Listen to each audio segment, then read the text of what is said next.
Hello, hello. Happy Friday, everyone. We made it through another week. We did it. It's December. I don't know how that happened. Wasn't it January like 5 minutes ago? I don't know how that happened. But listen, we made it. We're starting to round out the end of the year. It's been a crazy year with ups and downs and backs and forths. But one thing has been consistent this year, and that's been happy hour. Happy Hour is a show I do on Fridays. Most Fridays, not all Fridays, because sometimes I'm doing other stuff, which we're going to talk about in a sec. But we're doing it today. Happy Hour is a show that I do on Fridays at 3 p.m., in which we watch a woke training or video of some sort, and we talk about it, and we comment on it, and we watch it in its full form. We're not watching highlights on Happy Hour. We are watching the full video from start to finish so that we can hear precisely how the woke are talking to each other, what they're saying in their trainings. We're not looking at highlights. We're not looking at snippets. We're not looking at how conservative media wants to frame it, which is like right 50% of the time. We're making sure that we understand it so that we know what's going on and that we are in our best possible position to fight back. And we drink and we have fun and we do other things and we blow off steam because it's Friday and we don't want to be too serious. So we have got some orders of business before we move into our presentation today, which our presentation today is actually, I'm pretty excited about this one. Check this out. Look what I found. Look what I found. It's from last year. So it's a touch old, but not really old. It is Anti-Racism 101. And whose YouTube channel is this on? It's on the Virginia Department of Education. So you know how during the Virginia governor's election just about a month ago, they were like, critical race theory is not taught in schools. I don't know what you're talking about. Critical race theory isn't taught in schools. Well, guess what? This is a presentation from over a year ago, posted on the Virginia Department of Education website, called Anti-Racism 101, Virginia Department of Education Equity Summit. Now, we all know for people, maybe you're new for Happy Hour, but if you're not new for Happy Hour, you know that equity is a code for critical race theory. Anti-racism is a code for critical race theory. They're not precisely the same thing, but they're close enough in the same family that anytime you hear the term anti-racism or anytime you hear the word equity, critical race theory will also be in that sphere. It's like these things can't exist without the other things. They're not exactly the same thing. They don't have the same definition, but they cannot exist without each other.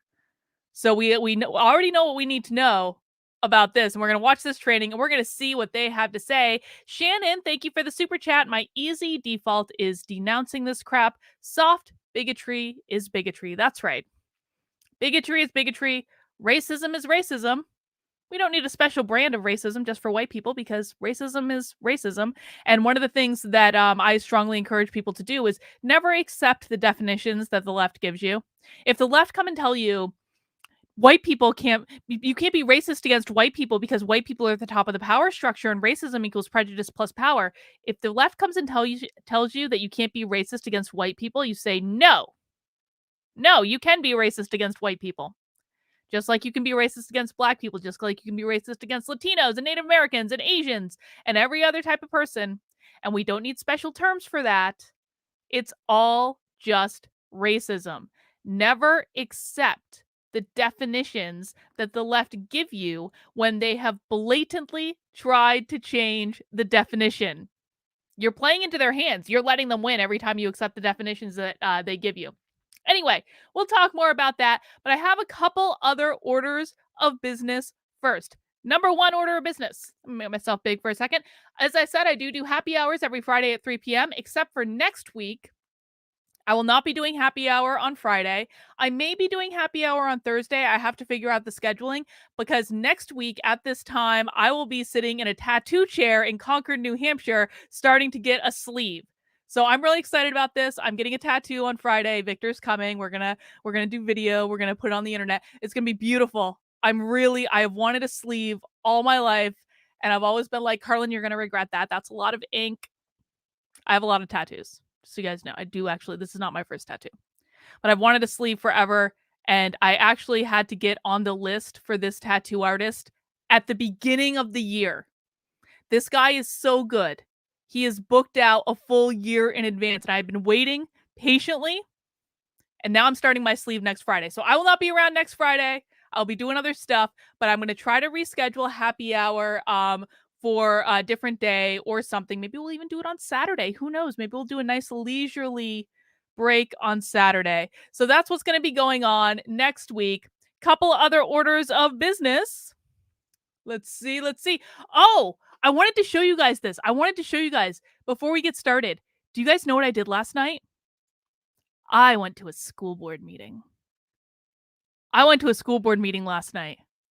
Now, unlike Matt Walsh, when I go to a school board meeting, I didn't actually get up and make a fiery speech just for like likes and clicks on the internet. I kind of sat there and knitted. But I wanted to show you guys because I've been telling some members of my locals community, and I know many of my locals people are here. So we went to a school board meeting, and basically what happened, let me bring this up. Basically what happened is 2 weeks ago, at this school board meeting, they arrested the chair of the Libertarian Party of New Hampshire. His kids go to this school. He was at the school board meeting. He refused to wear a mask at the school board meeting, and they wanted to put him in a special disabled section in the back. And he was like, no, I'm sitting in the regular section. And they arrested him. And so this is the school board meeting after they arrested the chair of the LPNH. And I just want to play you. I want to play you the sound for this. I need to cut it out. But so basically, a whole bunch of us rolled into the school board meeting. There was like a group of like, I don't even know, like at least 20 of us, maybe more, which is like a lot. We were outnumbering the other side quite severely. So a whole bunch of us rolled into this school board meeting. And once they saw us sitting there, the school board actually got so freaked out that they just canceled the meeting and went into private session.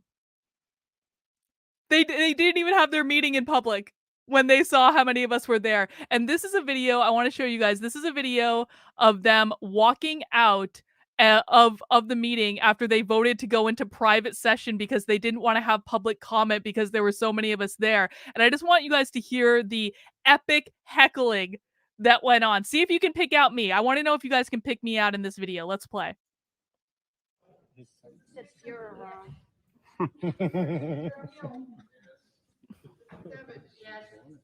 The guy you thought was cool voted yes, by the way.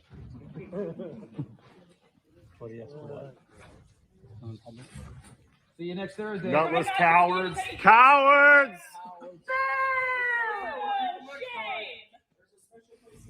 Running high behind Adolf. Move to Massachusetts! Or Vermont! Hey, Kim Farah, you had my mom arrested, and you forced me out of this school district. My kid goes to a different school because you're a bully, okay? Yeah. You're a bully. I can't send my kid to a school where you shut us down and arrest us. Sirens. You're a child abuser. Nazis. Modern day Nazis. Can't hear you. Watch out, the shadow's gonna bite you. I guess that's that, huh? Something I can't hear. Oh, we never got a chance to turn our back on. Yeah. So that's what I did last night. You guys in the chat, you picked it out. Some of you heard me yell shame. Some of you heard me yell GTFO. Those would both be correct answers. There's another video. I have actually the full. I need to post it in my locals. I'm having trouble getting it uploaded, but I actually have like a full like 13-minute video that I took of this whole thing, and there was much more heckling. That was just like the end. That was the culmination of the heckling. But here's what happened after that. So they went into private session. We basically all left and went and had pizza and beer, and then let me bring this up. Oh my god. I don't know how the internet works. And then, so a member of the school board posted this on Facebook, and they took her name out when they tweeted it to protect the innocent. But she did post this publicly on Facebook. And look at this. Tonight, I was called Adolf and reminded that they know where I live. This is where we're at, folks. So they're all complaining. You can see all of us. That's our little group right there. You see, like... This is what happens when you run for public office, folks. When you run for school board, people are going to know your address. This isn't over. We have not given up. Yes, we actually think, yes, Randall, to your point, we do think that this was a violation of open meeting laws, and this is something that we will be pursuing. So yes, you are absolutely correct about that. This was a clear and flagrant violation of open meeting laws. That's okay. We'll be back. It's not over yet. So more to come in 2 weeks. No one got arrested last night. My favorite part of the heckling was when Jeremy Kaufman yelled, "Move to Massachusetts." All right. But I mentioned my locals community a couple of times, and I would be remiss without talking about my locals community before we get started. My locals community is the best. My locals community is what allows me to do what I do. My locals community is the only place where you're going to get to see the full 13-minute unedited clip of that school board meeting all going down. And if you want to become a member of my locals community, the very best place to go is kb.locals.com. We got it in the ticker. We also have it over here somewhere. But I'm trying to get more supporting members in my locals community because, guys, here's the thing. YouTube don't pay my bills. It doesn't. And in order to be able to do stuff like this with you guys, in order to be able to spend time explaining to you guys and helping out what's going on with critical race theory and trying to provide as much help and support as I can, I need to be able to pay my mortgage. And my mortgage right now is mostly being paid by my locals members. That's just reality, guys. And so I have a challenge. I would actually like to get some new blood into the community. I would like to get 100 new members in my locals as supporters by the end of the year. Now, I'm not asking for a lot. To become a supporter in locals, it's $5 a month, less than a cup of coffee at Starbucks. It can be $50 a year if you want to get 2 months for free. You can even make a one-time gift. I would like to get 100 new members in by the end of December. So far, I have 10 in the month of December. Now, in order to incentivize this, to give you guys a little extra push if you've been thinking about joining my locals, in addition to 2 Zoom calls with me every single week, I spend about 6 hours a week on Zoom with my locals community, in addition to book club, in addition to craftin' bitches, in addition to being able to unlock all the features of locals. I'm going to be doing a little contest. I'm going to be announcing the raffle prizes for new members next week. If you join today, if you join anytime or upgrade your membership to an annual membership anytime in the month of December, you are going to be eligible for prizes. I'm going to be announcing those next week. So if you don't know if you want to join yet, you can join for free just by going to kb.locals.com. You can get into the community. You can see all that good stuff. But one of the things I will be doing is I will be doing a raffle where you can win a customized hand knit garment by me. I never knit stuff for anyone. I don't.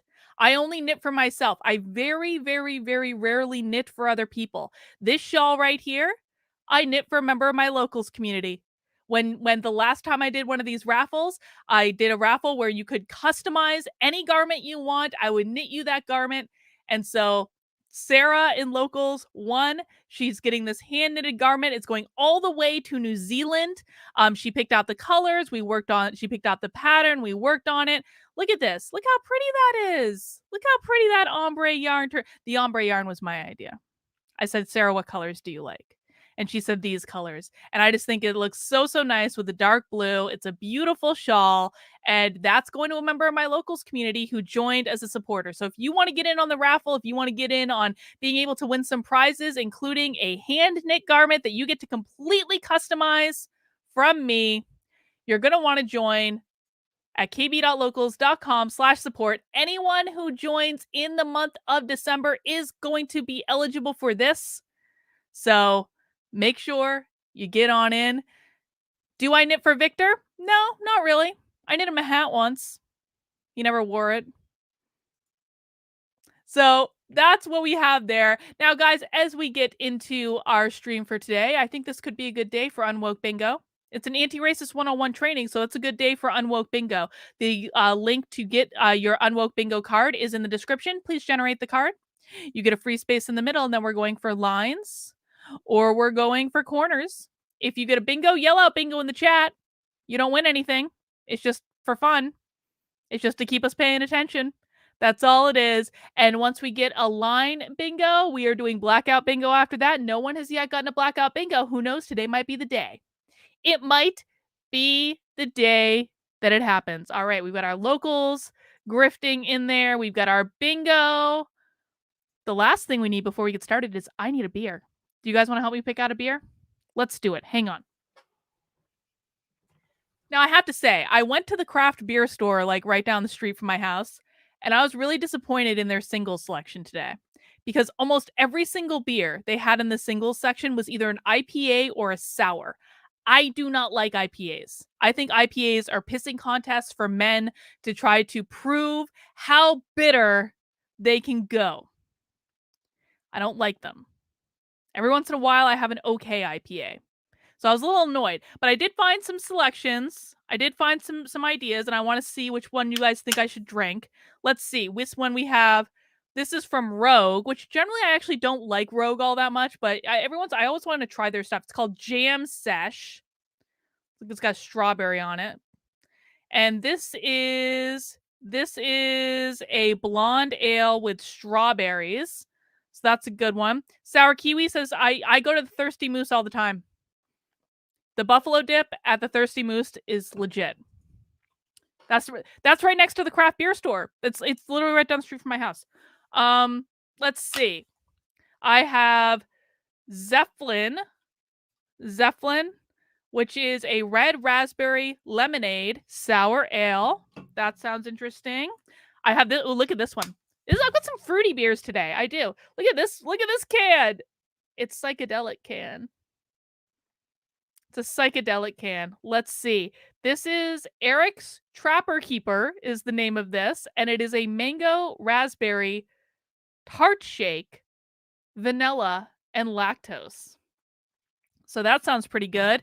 And then the last one, I've got a more savory one, and this is Polish AF, and this is a smoked wheat ale. So I think I might save this one. It's savory, right? Should I do the smoked ale first, or should I do a fruity one first? What do you guys think? What's your opinion on it? Smoked or fruity?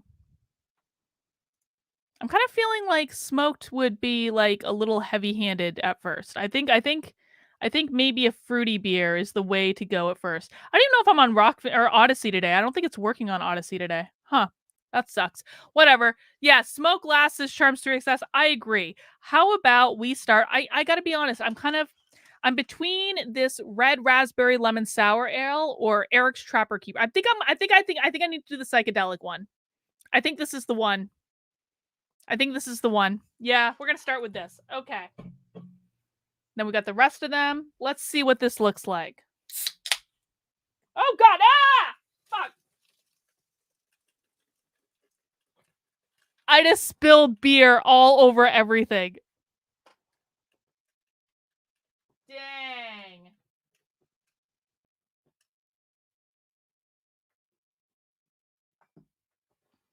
Victor, if you're watching this, can you bring me some paper towels, please? Hang on, guys. I really need to go get a paper towel. That beer just exploded over everything. Hang on, stand by. I'll be right back. God.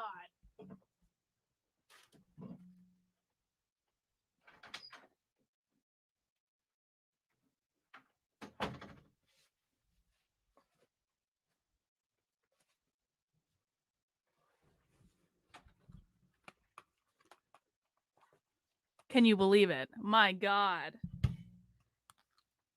Luckily, I had some paper towels sitting literally right outside of my office.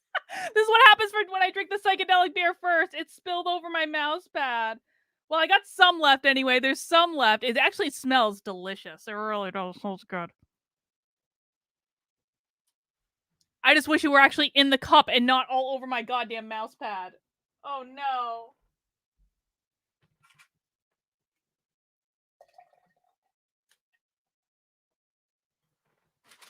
Wow. Okay, that was unexpected. Sorry. This is what happens at happy hour. This is what a poor waste of beer, John. I completely agree. Dang. Dang, dang, dang. This is what happens on happy hour. Every once in a while. All right, guys. Let's see how it tastes. Let's see.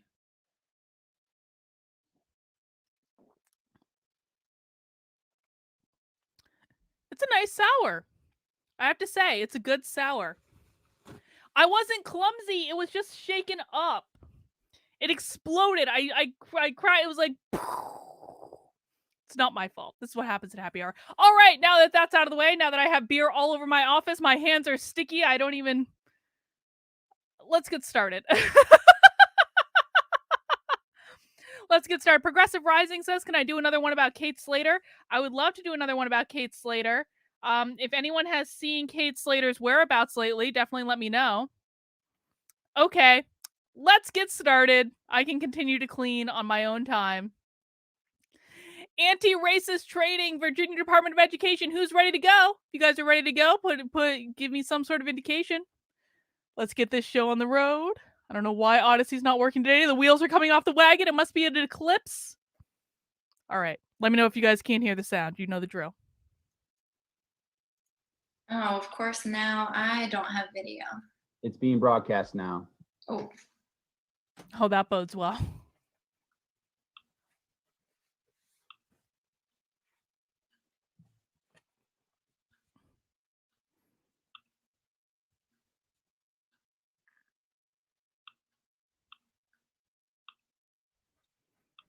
I'm not sure how to make you.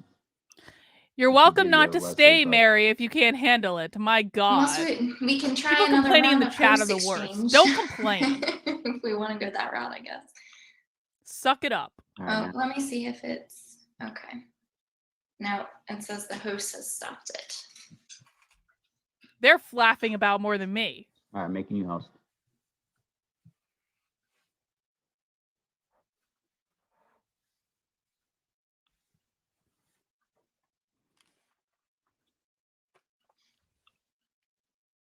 Come on, guys. See, here's what's going to happen. If I fast forward or something, that's when they're going to start. I'm waiting for them to get like this. This is on there. You. Okay, they're figuring out. They literally put this on YouTube, figuring out technical Wonderful. difficulties.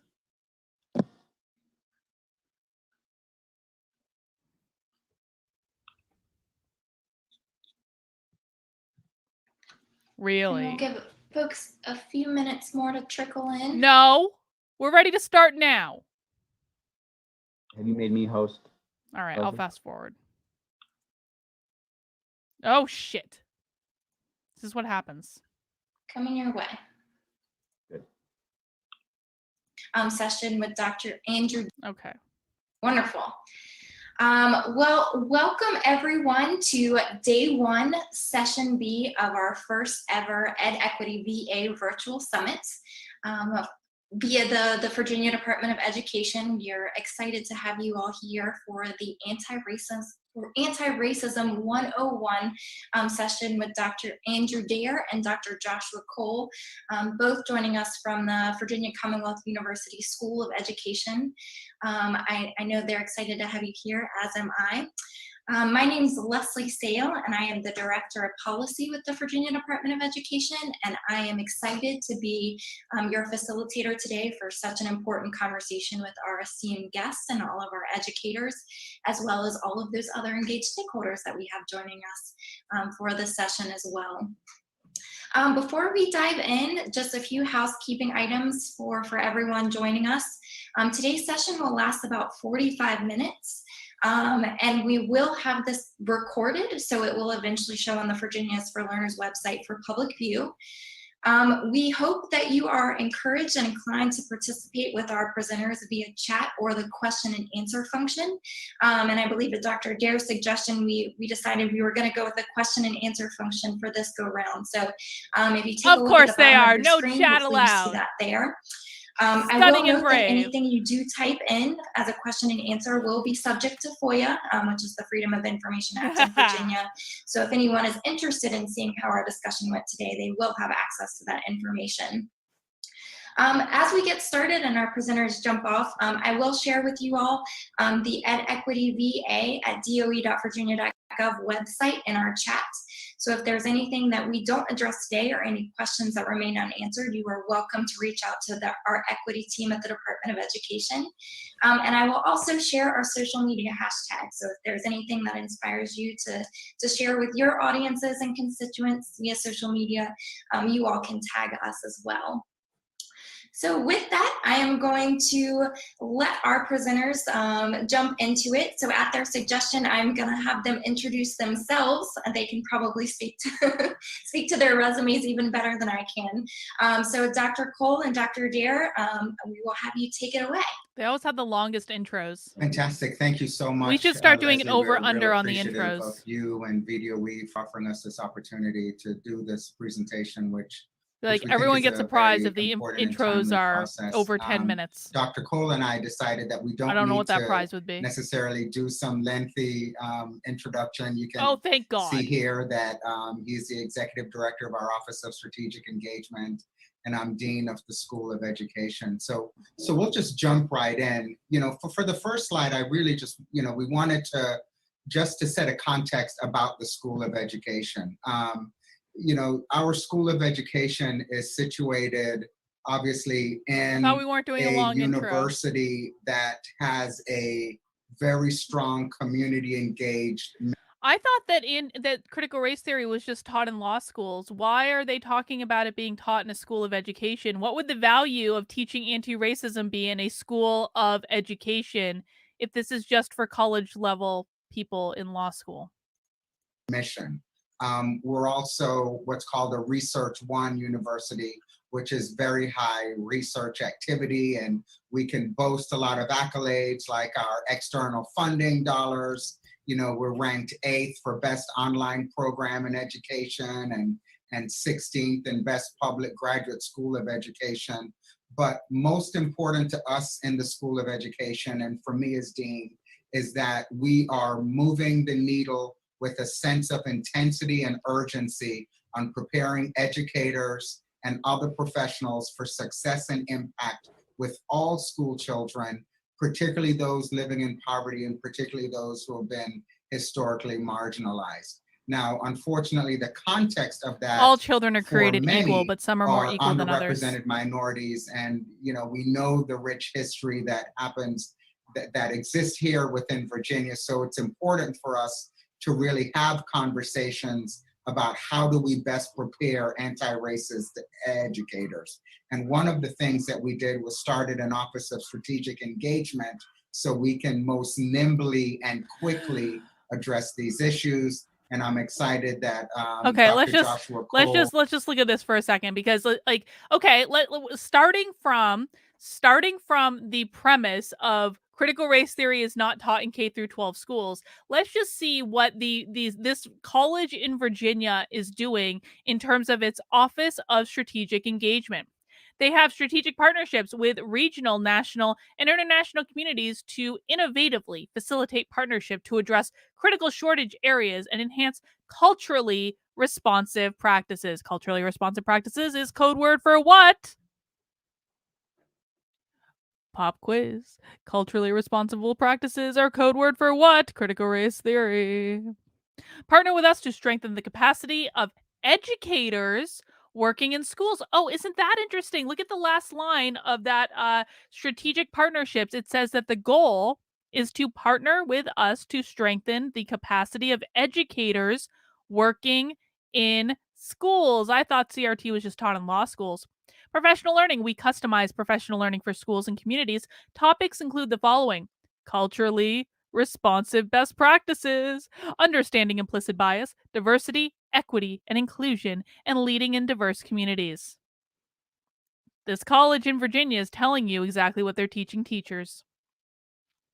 Programs: innovative teacher pipeline, training pre-service teachers to support excellence and equity, particularly for Black and Latinx school children. But I thought it was just taught in law schools. Alumni induction support, 2 years of culturally responsive career coaching for VCU graduates. Substitute teaching, that's not really, and career shift, blah, blah, blah, whatever. So according to this slide, this college in Virginia is training teachers in the ways of critical race theory and then providing them support when they are teaching in schools. What level schools do you think the teachers that graduate from the School of Education are going to teach in? Are they teaching in K through 12? They're telling you what they're doing. They're not even trying to hide it. They tell you what they're doing, and then they blatantly lie about it when they write about it in the Washington Post. Let's keep going. Joined us as executive director of that unit about a year and a half ago, I believe. That's correct. Thank you, Dr. Dare. It's a pleasure to be with you all today. Our Office of Strategic Engagement is focused on professional learning opportunities, particularly to increase the awareness of diversity, equity, and inclusion topics. But recently, we have been very intentional and bold in our work to develop anti-racist educators. You can see on the right, we have specific programs that function out of We have been very bold in our work to develop anti-racist educators. Where are those educators teaching, do we think? Are they teaching in the K through 12 schools? I bet they are. our office. One, the Innovative Teacher Pipeline, helping to train teachers for the workforce to do the things that Dr. Dare just said in a co-curricular type manner. And our Career Switcher program, which is launching our second year soon.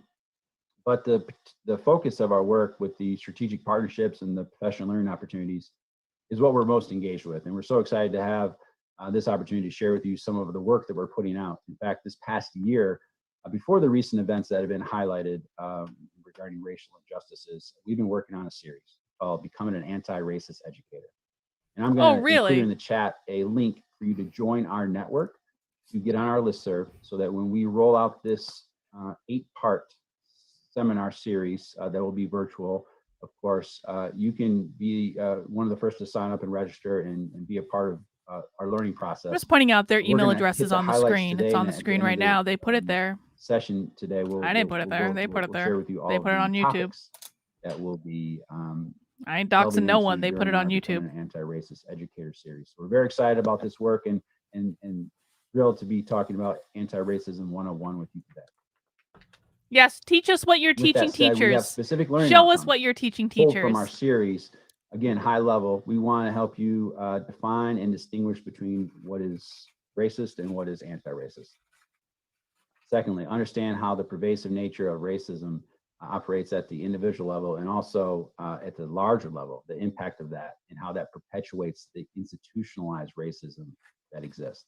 We have some polling questions that are going to help us really tease that out. I wonder if they acknowledge that the college that this, what is VCU? Hang on, what is VCU in particular? I need to know the name of this college. I'm sure Virginia something or other. VCU.edu. Let's see. Virginia Commonwealth University. Okay, so are they suggesting that Virginia Commonwealth University is engaging in institutional racism? And if so, the Virginia Commonwealth University is violating the Civil Rights Act of 1964. They should probably be investigated. If Virginia Commonwealth University is violating the Civil Rights Act, that might be something the Virginia Department of Education should look into. Instead, they're putting this on their YouTube channel. And talk about it and give examples for you to take some personal ownership in this process.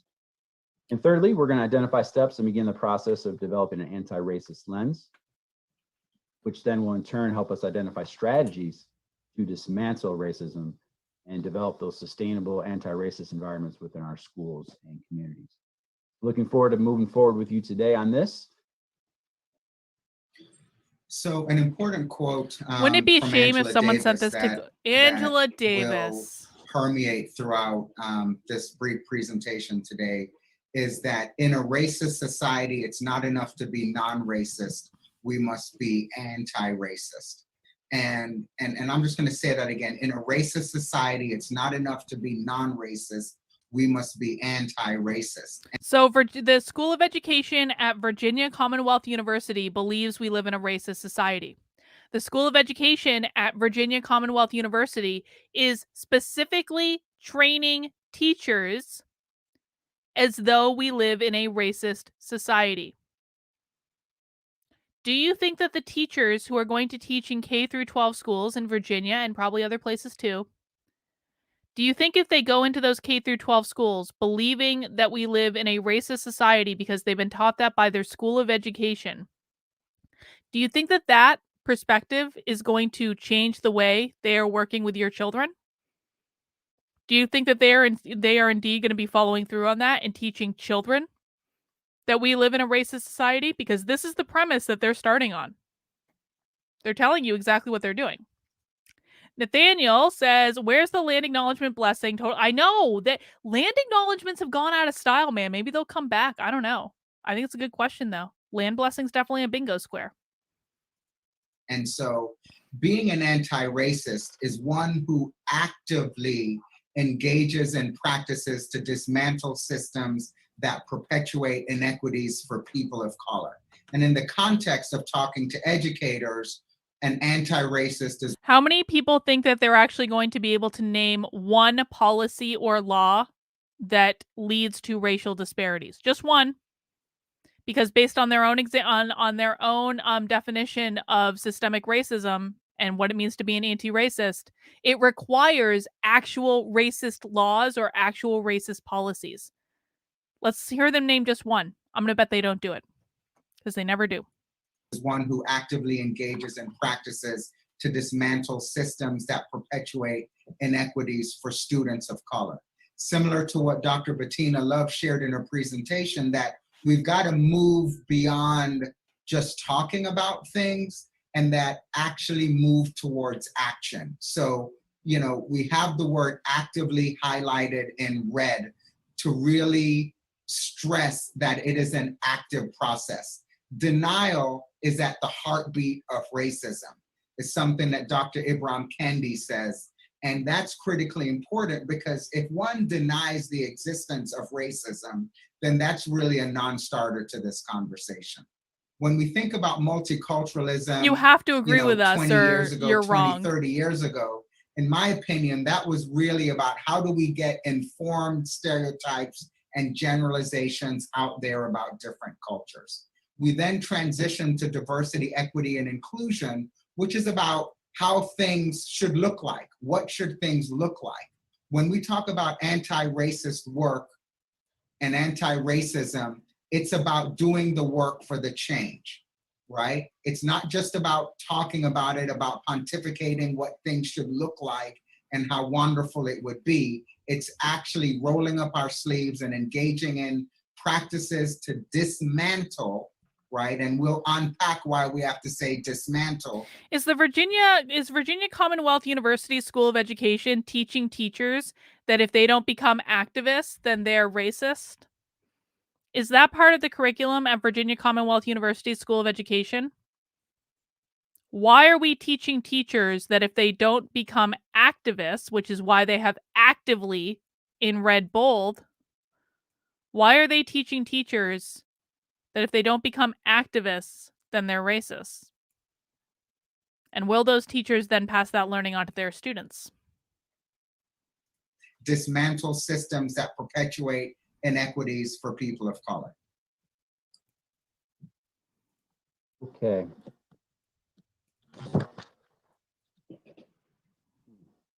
Here we go. So 2 different mindsets. We want to utilize this visual to help us. Yes, give us a reference visual. For our discussion today. I can't wait to see this. First and foremost, the idea that a racist mindset endorses the idea of racial hierarchy. No, that's what you endorse. Anti-racist endorses the idea of racial equality. Now, there's also the belief component that problems are rooted in groups of people, and an anti-racist sees it more from a systemic level, the rooted in the power and the policies. This guy doesn't even know what he's talking about. This guy doesn't even know his own principles. Most importantly, and Dr. Dare said it, we're going to drive home, racist mindset allows racial inequalities to persevere. An anti-racist mindset belongs to somebody who's confronting those, that action-oriented process, especially as this guy has no idea what he's talking about. On this, I just want to point this out. Listen, one of the things that I've come back to in happy hour time and time again is the idea that you can tell who the true believers are and you can tell who the useful idiots are simply by listening to their language. This guy has no effing clue what he's talking about. This guy's not a true believer. He's not using the correct language. He's just like going along for the ride. He's being a useful idiot. Now, the other guy I think is actually a true believer. This guy is not. He does not. I do think that we need to make allowances for people who are kind of dragged into this thing and they're told that this is what we need to do in order to be good people. But not too many allowances. Not too many. But this guy's not really a true believer. In this seminar today. So looking forward to moving forward on this discussion with you. And before we do, we really need to take time to define terms that we're going to unpack. First, race, racist, and racism. I'll say that racism is undergoing a new definition structure in Merriam-Webster's dictionary. A girl by the name of Kennedy Mitchum out of Drake University just this spring challenged Merriam-Webster to change their definition. I'll get to that in a second. True. I love it when they admit what they're doing. We are changing the definition of racism. We are changing the definition of racism. Yes, you are. Exactly. Hopefully it'll help build the understanding of what racism is. Race, though, is a social construct, grouping of humans based on shared physical or social qualities. And historically and currently, race has been used by people who are white to exert power, control, and oppress people of color. So we can't talk about race. Race has been used by people who are white to exert power and control and oppress people of color. They believe this because they believe that race was created when we came to America and we created groups called black and white. And white people created those groups instead of referring to themselves as like English or Irish or German or any of these things. They created the group of white specifically to separate themselves from the group of black in order for people who were categorized as white to obtain and retain more power by oppressing people who were black. That's what they believe. They believe that race did not exist until people came to America and created race specifically so that white people could oppress black people. That's what he's talking about right now. Nick says, racist policies showing vaccine card, just saying, that's exactly right. Ibram Kendi refuses to acknowledge that vaccine passports are racist based on his definition. Race, we can't talk about racism without also talking about whiteness in America. Dr. Dare is going to expound upon that. Please define whiteness for us. Please define whiteness. Racist, a person who shows that superiority. They think it, feel it, don't say it. That discrimination or prejudice towards somebody of a different race. And then moving on to racism, what Merriam-Webster wait. This is not the correct definition of racist. How funny. This isn't the correct definition of racist. This is the traditional definition of racist. A person who shows or feels discrimination or prejudice against people of other races or who believes that a particular race is superior to another. That's not the correct definition of racist. That's the old definition. Racism, a system of advantages based on skin color, oppression that perpetuates inequalities. How do you notice how they change? This is a different definition of racism. I haven't seen this definition of racism before. We've talked about racism equals power plus prejudice before, but look at the specific words that they're using. A system of advantages based on skin color, oppression that perpetuates inequities. They're saying that racism is oppression that perpetuates inequities. So they've slightly changed the word. Instead of saying power plus prejudice, they're saying oppression that perpetuates inequities. Based on this definition of racism, and this is part of why I bring up definitions and why I do not believe that we should ever accept the definitions that the left gives us. They're trying to say that people can't be racist against white people because racism is oppression that perpetuates inequities, and because white people are at the top of the hierarchy and everyone else is underneath them, that white people can't possibly be oppressed. Never accept the definitions. This is the number one mistake that I see people making in the anti-woke or the unwoke communities, the anti-CRT communities, is they accept the definitions that the left gives them. They say you can't be racist against white people. So what? I can say that a cat is a dog and that the sky is purple. Does that mean that you have to act as though a cat is a dog and the sky is purple? No. Does that mean that you have to go around and say, well, Carlin said the sky was purple today on YouTube, therefore I must accept the definition that the sky is purple? No. Say, Carlin, the sky's blue. What are you, like, how much weed did you smoke last night? That's what you say. You don't say, well, you said it was you have 100 and some odd thousand subscribers on YouTube and you said the sky is purple, therefore the sky must be purple. That makes no sense. Stop accepting the definitions that the left gives you. This definition makes no sense. It says that only certain groups of people can experience racism. That is fundamentally untrue. Say no. That is not the correct definition. I do not accept your premise. You are never under any obligation to accept the rules that they give you. Never. We'll talk more about that in a minute. There was no, and there's still, this isn't officially released, but the definition of it being a system was not included. So racism as a system of oppression that perpetuates the inequities for people of color. So think of it as that racism occurs to people individually, but also in the institutional and societal levels. In other words, racism is upholding white supremacy. It's upholding all the acts of racist behaviors through people's unintentional and implicit bias type behaviors that we need to bring the awareness to them of and ourselves. Otherwise, the upholding of whiteness and the idea that white superiority is what's right and what's normal. No one believes, hang on, cannot be addressed. And no one believes that white people are superior except for these people. I don't believe that white people are superior.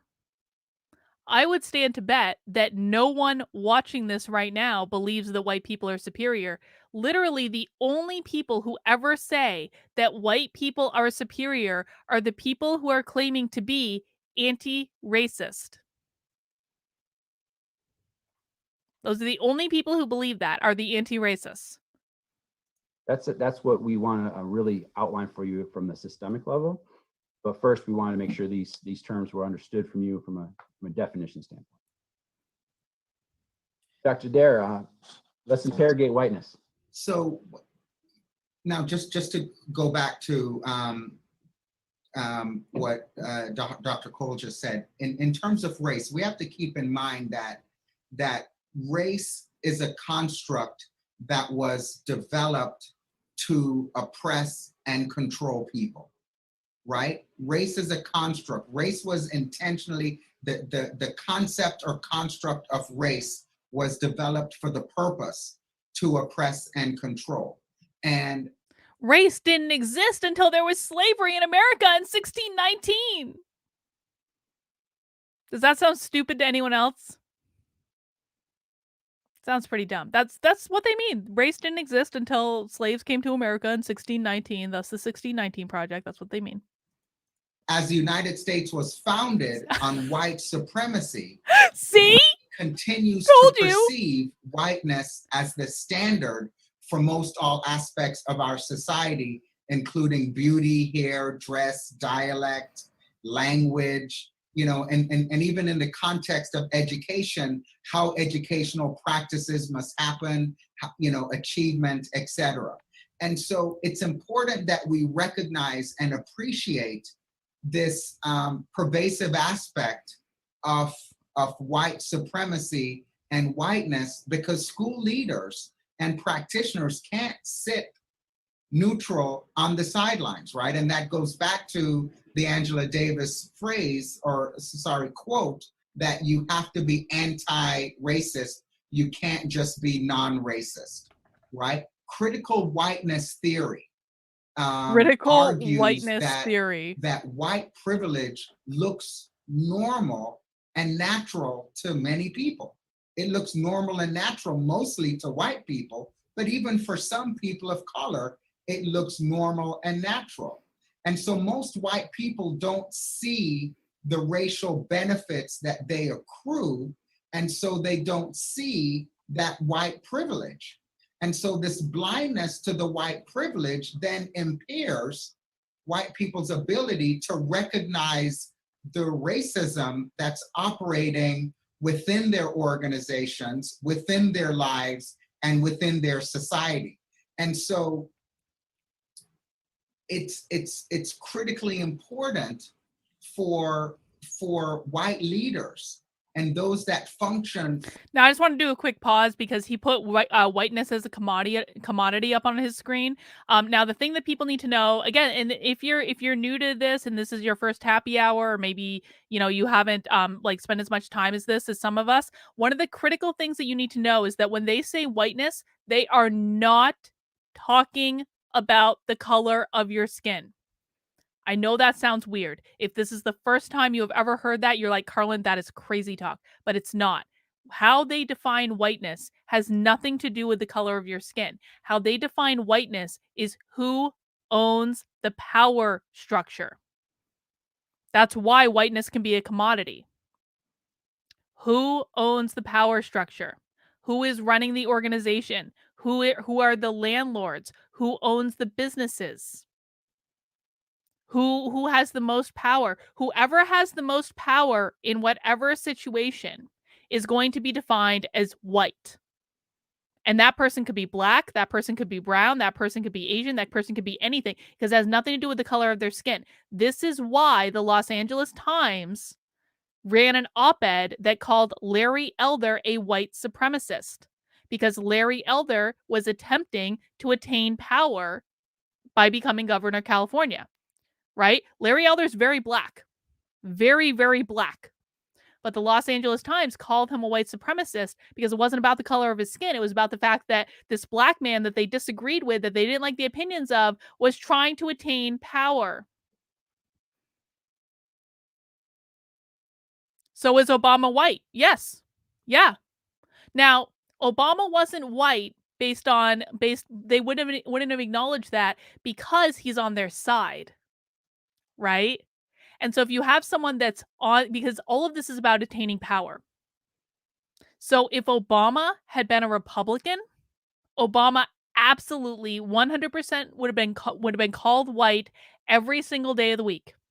Because again, this is about attaining power. So if they have someone on their team that is in power, they're totally fine with that. But if Obama had been a Republican, Obama would have been considered white. Gavin Newsom is not considered black because Gavin Newsom is on their team. Right? Gavin Newsom is just like, Gavin Newsom is a white guy. If you've watched some of Gavin Newsom's events, he says, oh, I'm just this poor white man. I'm just this poor white. Gavin Newsom acknowledges that he has all the power and that he's white. Gavin Newsom, in every way, in their definition, is white. So it's a little tricky sometimes, but what you need to know is that this is all about attaining as much power as possible. Yeah, exactly. Ego brain, you nailed it. Gavin Newsom is an ally.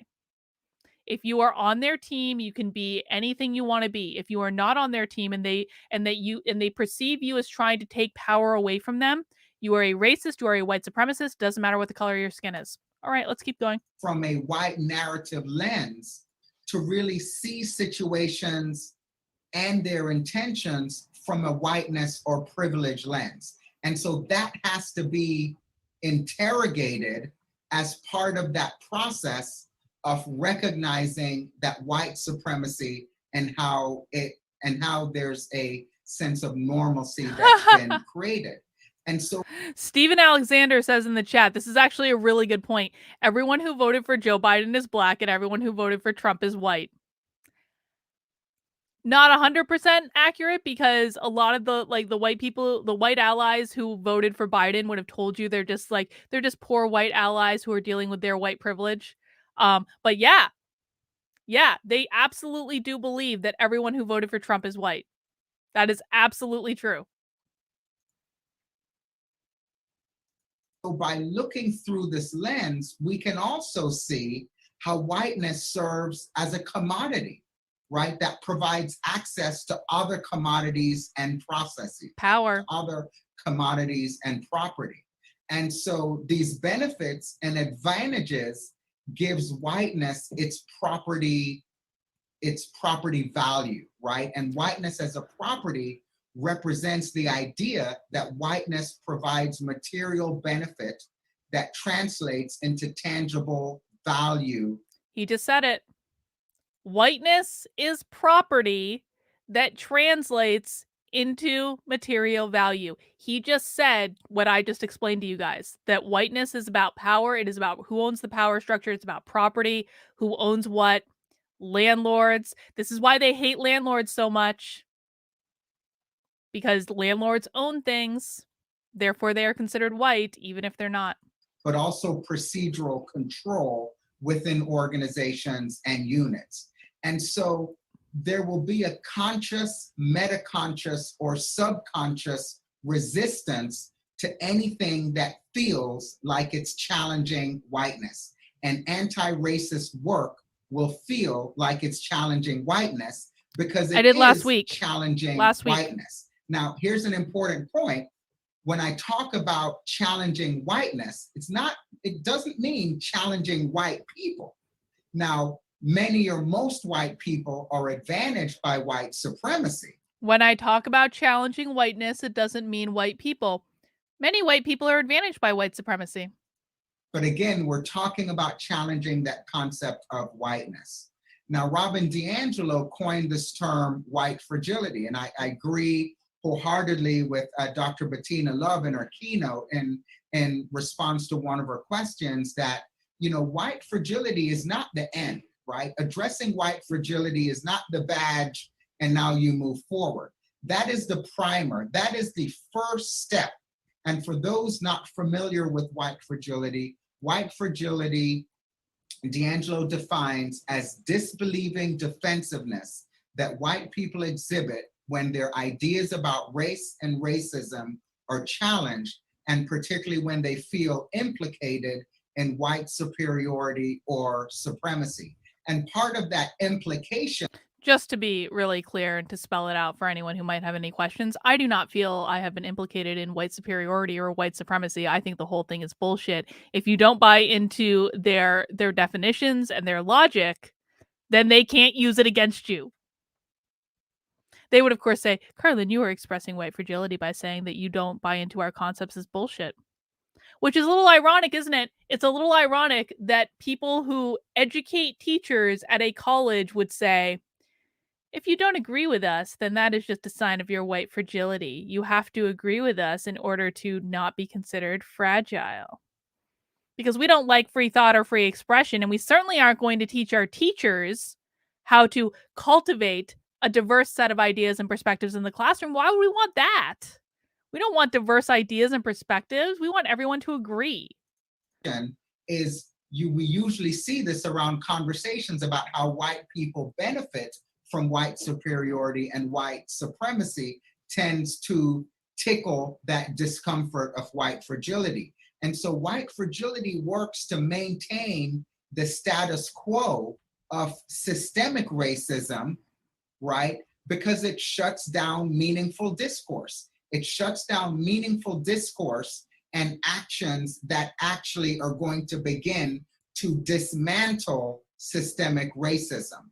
Thus, white fragility works to maintain white supremacy, works to maintain the normalcy of white privilege, and it also maintains whiteness as a commodity. So we have to, when we're interrogating whiteness, really, it's a critical reflection process, right? So it's just like how I talked about the difference between multiculturalism, diversity, equity, and inclusion. Anti-racism is now, the work has to be done, but there's a critical reflection part that has to happen in that interrogating whiteness that is necessary to then become one who actively engages in practices to dismantle systems that perpetuate inequities for people of color. And when that occurs and when the person at the individual level is not being anti-racist, right? Not interrogating whiteness, not paying attention to white fragility and all of these other things, then each of those individuals collectively perpetuate institutional racism within organizations. Let's just hang on. Let's just listen to that last part again. That tells you all you need to know. I'm going to clip this part out. And when that occurs and when the person at the individual level is not being anti-racist. When the person at the individual level is not being anti-racist, he's about to call a whole bunch of people, he's about to call everyone watching right now racist. When the person at the individual level is not being anti-racist based on their definition, what does that mean? Right? Not interrogating whiteness, not paying attention to white fragility and all of these other things, then each of those individuals collectively perpetuate institutional racism. If you are not on an individual level interrogating your whiteness, if you are engaging in white fragility, then you are directly responsible for perpetuating a racist system and are therefore racist. Congratulations. We're all racist now. Within organizations. We're going to talk about institutional racism. I have to reiterate, Dr. Dare, what you said regarding white fragility working to maintain white supremacy, normalcy, white privilege, and whiteness as a commodity. We need to break that down. He's such a good ally. This guy is such a good, useful idiot ally. Racism, from an institutional standpoint, it affects the very structure of our society. It's less about the overtness and the violence, the things we've learned from our past in history. It's more about the everyday decisions made by people, right? In schools, particularly, who may not even think of themselves as racist. The implicit bias that comes out. You know what's funny for me? So when I was doing more of my org psych work, like one of the things I would do is I would do presentations like all the time. I have a whole catalog of presentations. I have presentations on communication. I have presentations on work-life balance, employee engagement, even office politics, things like that. I have a whole catalog of these presentations. And so in order to develop that for a long time, I watched a lot of people present and I watched a lot of presentations because I wanted to get good at presenting. And so I watched other people do it to try to help myself get better at it. And one of the things that I always am able to pick out is like this guy basically like this guy has to okay, step back. To do an amazing presentation, we're actually bringing people in, you're teaching them a subject, you're engaging them throughout the presentation. It requires iteration, it requires doing it, it requires memorizing it. I used to memorize my presentations from like start to finish. This guy hasn't done that. My point is this guy has not done that. I don't even think the other guy's done it either, which means to me, they put this together on the fly. This is not something they're really subject matter experts in. They're trying to present that they're experts and they'll be able to teach you a topic and blah, blah, blah, blah, blah, blah, blah, blah, blah. But this is not something that they have been engaged with on any deep level. And you can tell that because they're basically just reading off the slides. The other guy may be a little bit more, but this guy is like, I need to keep my job. I'm just gonna read the slides. That's what he's doing. Guys, we're about an hour into this. I know I spent the first 30 minutes trying to clean up a beer that I spilled on my floor, but if you're enjoying the presentation so far, please make sure you mount that like button. If you are inclined to subscribe on whatever platform you're watching on, whether that be YouTube or Rockfin, not Odyssey today for some reason because it's not working, or Facebook, please make sure you subscribe. If you are already subscribed, please make sure you're turning on notifications. And please join me in my locals community. The address is in the ticker. We're all sitting here anyway. Like, why not just sign up for my locals while we're sitting here anyway? All right, let's keep going. You referenced that earlier. We have a whole entire series, session in our Becoming an Anti-Racist Educator series on this very topic. But the high levels, just to help you to conceptualize this, institutional racism is deep-rooted. Racism, and I think especially when you're talking about schools of education, if you're talking about people who are literally in charge of training people how to educate other people, I have a higher standard of what I'm expecting in terms of being educated. I have a higher standard. Okay. Kurt, nag him about what? I just saw him last night. Nag him about what? I don't know what you're referring to. Sorry. No, but I have a higher standard of like expectation for like what these people are going to be teaching when they're teaching.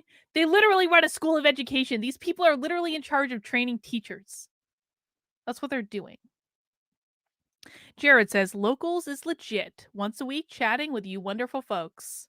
Appreciate you, Jared. So glad you joined Locals. Oh, that Odyssey isn't working. It may have been me screwing it up, to be honest. I may have screwed something. It might have been my fault. I don't know if it's Odyssey's fault or my fault. Odyssey's great. I like Odyssey a lot. Guys, please make sure you're subscribed on Odyssey and Rockfin if you're just on YouTube. It's taught and manifested over time. Symbols, communication that we're in part of, the policies that we work and govern by and teach, the practices by which we're involved with. And I would argue most importantly by the silence that exists by us not doing something about it. And so, again, embedded in our society through normal practice, which leads to the disparities and discrimination that we see. And white supremacy is the basis. If they're putting it in a chat bubble, it must be serious. Again, get comfortable with being uncomfortable about talking about these topics. It's so important, especially in the school setting, because as an example, schools were not designed for students of color. Schools were designed to educate white children. Really? Racism is institutional. It's structural. The Virginia Commonwealth University believes that schools were not designed for people of color. Schools were designed to educate white children. Really?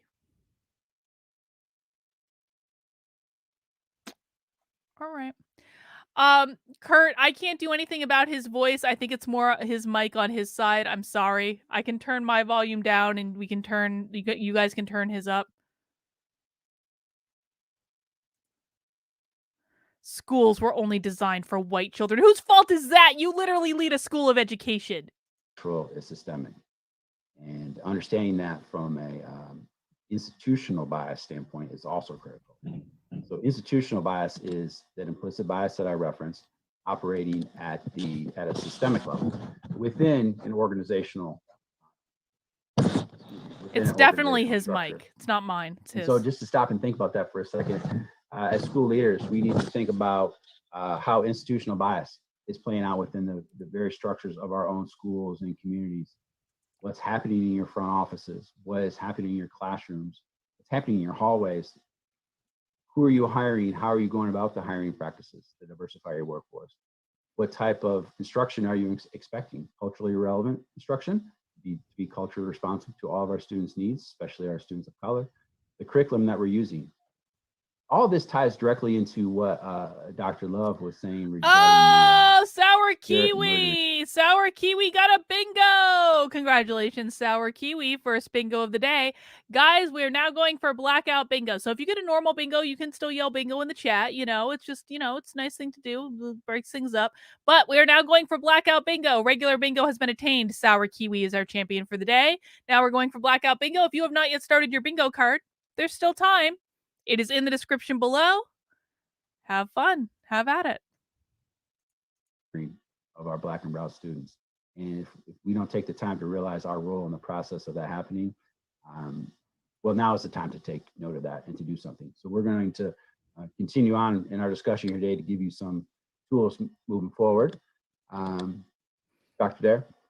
So we began this presentation with the quote from Angela Davis that I just had an idea.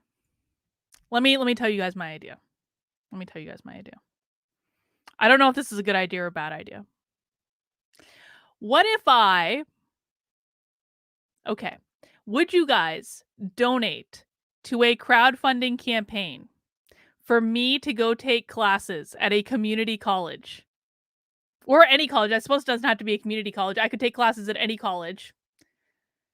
In order to see what level of crazy shit they're teaching.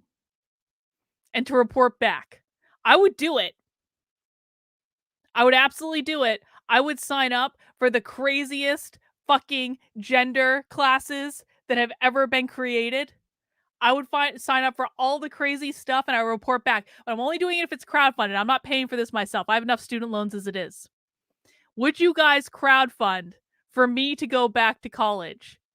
Maybe I can attain another degree of some sort. I can attain it. Wouldn't it be funny? Wouldn't it be funny if I accidentally got a degree in gender studies?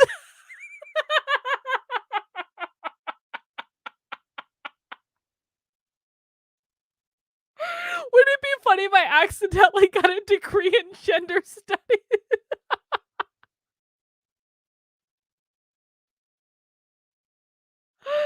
I'm gonna look into this. I might go back to college just to see what they're doing. Yeah, exactly. Oh wait, do I even have to pay for community college anymore? Well, I've kind of I've maxed out on college, so I don't know if they would send me to community college for free. Oh my god, I'm gonna have to look into that. In a racist society, it's not just enough to be non-racist, that we have to be anti-racist, right?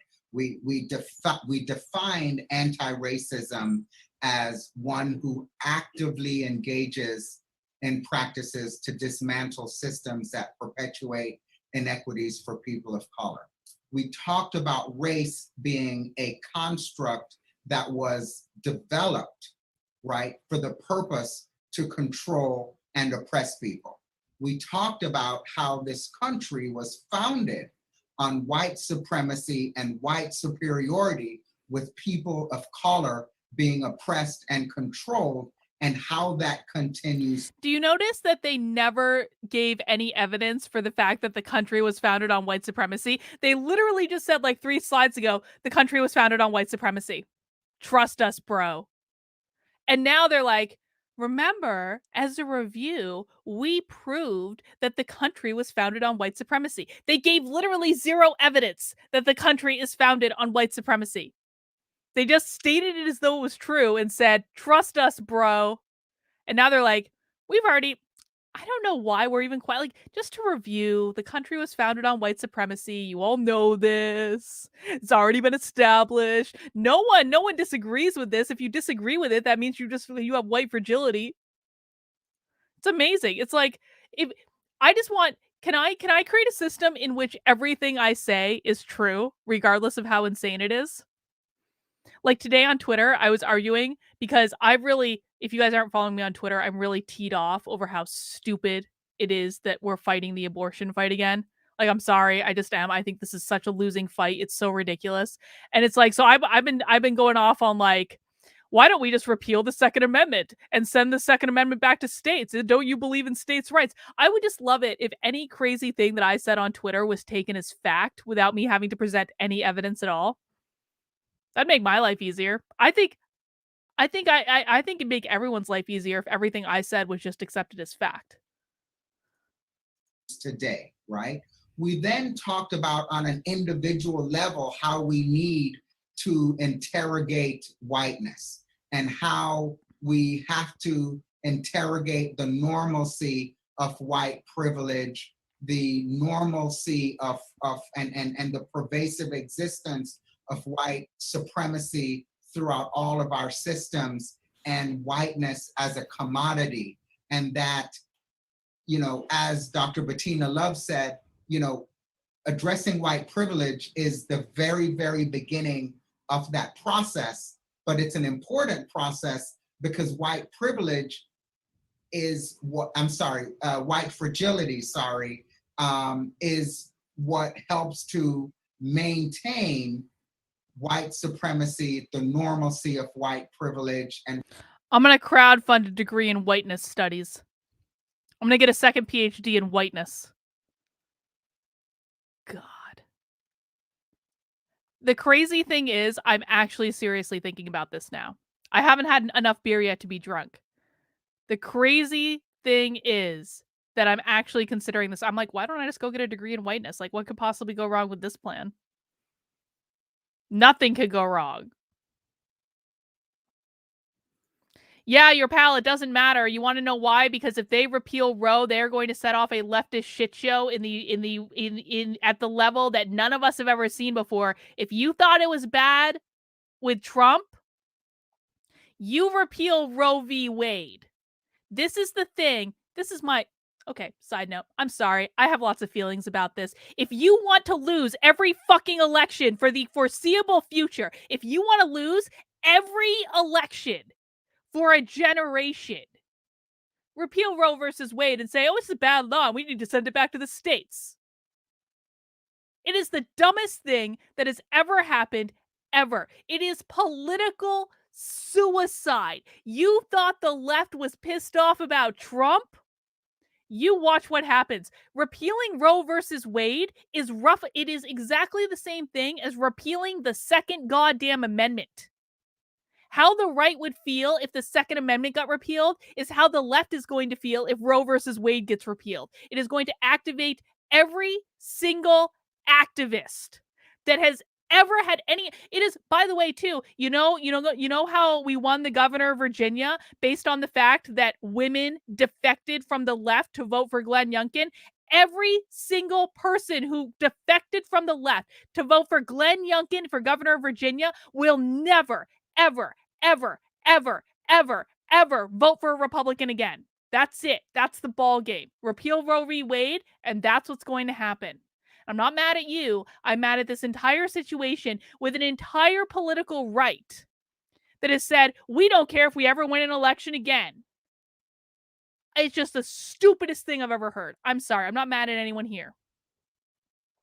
It's like, I've been waiting for the GOP to screw up the midterms in 2020. The GOP is sailing to victory in midterms in 2020. Now what's going to happen? There's going to be a Supreme Court decision that's probably going to come down in the spring, a couple months before the midterm elections, and it's looking like Roe might get repealed. If there is a Supreme Court decision in the spring that repeals Roe v. Wade, you thought the riots last summer were bad? You just buckle your seatbelts, man. Not in New Hampshire, we don't have a seatbelt law, but everywhere else, buckle your seatbelts and watch what happens. The right does not understand what they're screwing with. They took the bait. The left was like, come after us for abortion. Come after us. Do it. Do it. Do it. Because the left knows that they can weaponize this issue anytime they want. And the right was like, okay, we'll take the bait. Let us lose every single election for the foreseeable future. Because we want to repeal Roe v. Wade and say states' rights, states' rights, states' rights, states' rights, states' rights. I'm sorry, I know this is off topic. I just have a lot of feelings about this. Because I hate it when the right does not take responsibility for their role in the culture war. It's like they never see the bigger picture. And this isn't even about abortion. I've never had an abortion. I don't even like abortion. I'm not pro-life, but I don't like abortion. This isn't even about that. This is about playing smart. Oh, okay, I'm going to stop. I got it out of my system. Thank you for allowing me that moment. Let's get back to nonsense. Whiteness as a commodity. And I also mentioned that when we talk about interrogating whiteness, that yes, for most white people who are benefiting from white supremacy, it's critically important, but there are some people of color who also need to do work in interrogating whiteness. Oh, there are people of color who need to do work in interrogating whiteness. Paul says, I would be thrown out of class in my first week. That's why I have to crowdfund it. That's why I have to crowdfund it. So it's important that we consider that and even review all of that. I really don't want anyone to feel like I'm yelling at them over the abortion stuff. I'm just really angry about this because I think it's like, because I don't even know who's watching right now, guys. This is not personal. I just really, it's like they're fucking throwing everything away.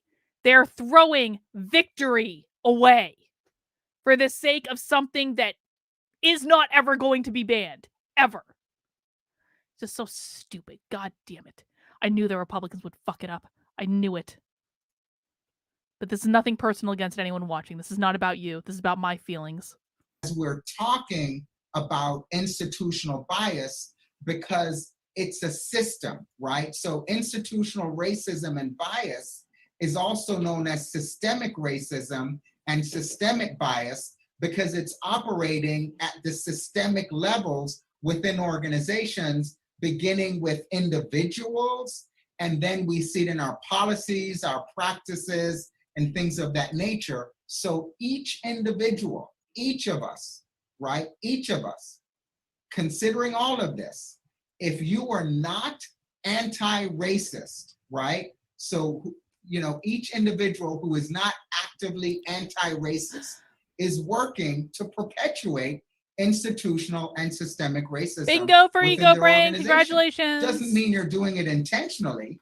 Doesn't mean you're doing it in full conscious awareness. But please know, if you're not being anti-racist in environments and contexts that we know are racist, you're unintentionally perpetuating institutional and systemic racism. So this guy, who's like the dean of the School of Education at Virginia Commonwealth University, or whatever his title is, I may have gotten that wrong. He just told whoever is watching this training that if you don't subscribe to my worldview, that makes you a racist.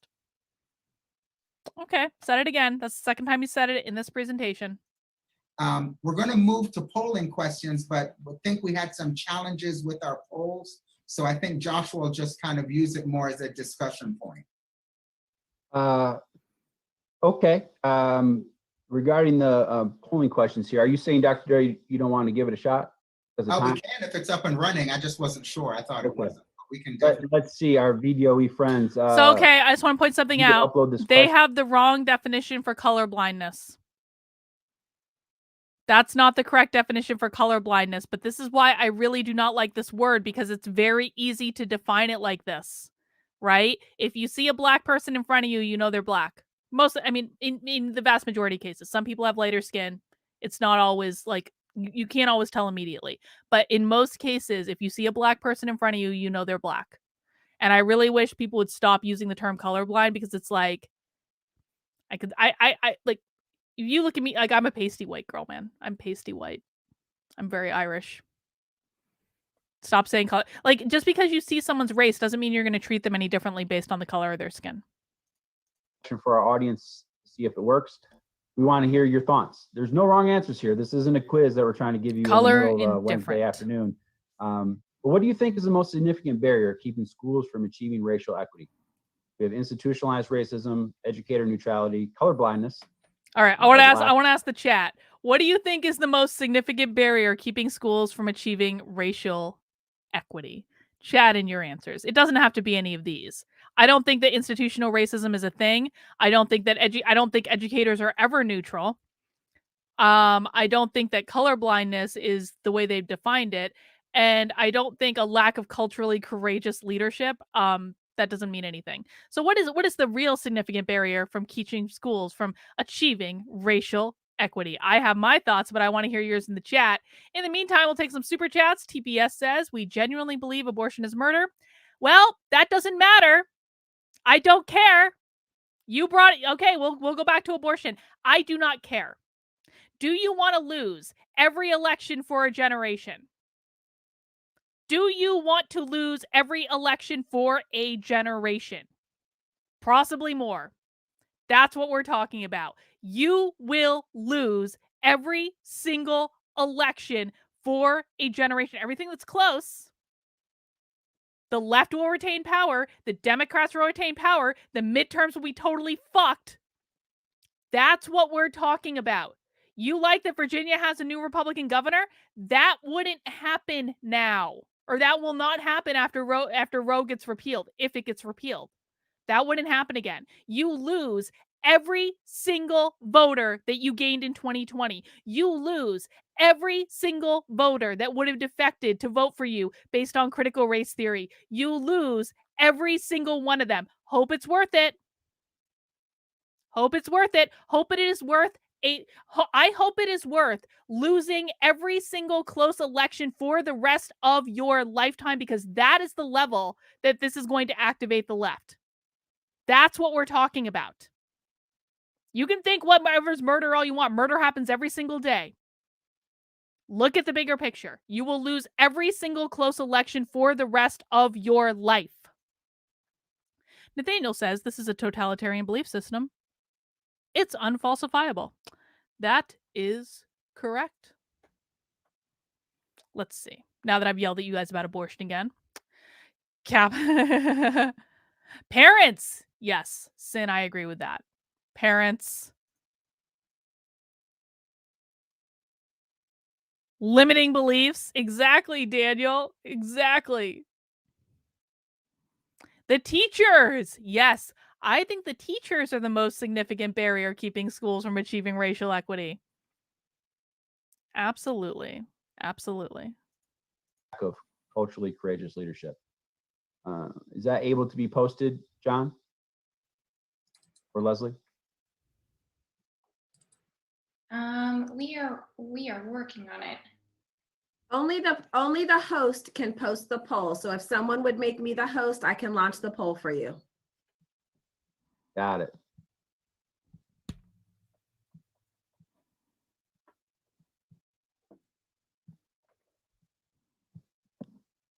Great, thank you. Thank you.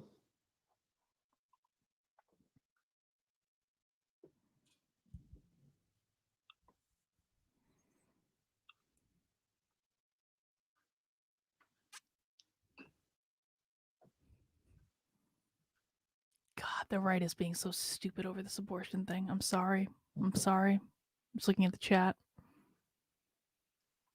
Are the responses coming in, Leah?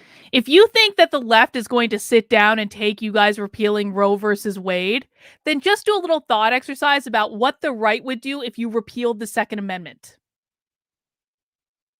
Oh, it'd be left up to states' rights. If we repealed the Second Amendment, it would leave it up to states' rights. The right would just sit down and take it. They wouldn't really mind. They would say, oh, it's just up to states' rights. We want to protect states' rights. Like, you guys are insane. You do not understand the impact of this issue on the left. You are insane if you think, oh, they're just going to scream a little bit. No, they're not. Do you remember the summer of 2020? Do you remember it? I remember it. They burnt everything down. They caused billions of dollars of property damage. This would be worse. This will be worse. Yes, I will share them in just 1 second. Just making sure it's working. Thank you. You all can't see the poll? We can see the question, but not the results yet. Are you seeing it, Leslie? I see the poll. Okay, you're not seeing it because you're sharing your screen, Joshua. Oh. Okay, so the results are up. Yep, I will. The decision's going to be in the spring. It's not share coming out in the winter. It's going to be in the So, spring. Oh, excellent. Okay. Everyone should be able to see those now. Thank you very much. So institutionalized racism by a large margin was what people put. And yes. Oh, gee, I wonder why. institutionalized I racism, wonder no doubt, as why we they talk, think institutional racism is the biggest perpetuating problem. the racial inequities that exist. But we would argue and encourage you to, at the individual level, work to change that. This system that is existing through courageous leadership, or making sure that you see color and not being neutral in your work. So that question was set up for us to spark that charge, and then we have our question 2. Leah, Get ready to lose every major election for the rest of your Mhm. life, and then think about if it's worth it. What example do you think is most influential in perpetuating racial inequities to uphold white superiority in schools? We have 4 choices there for you as well.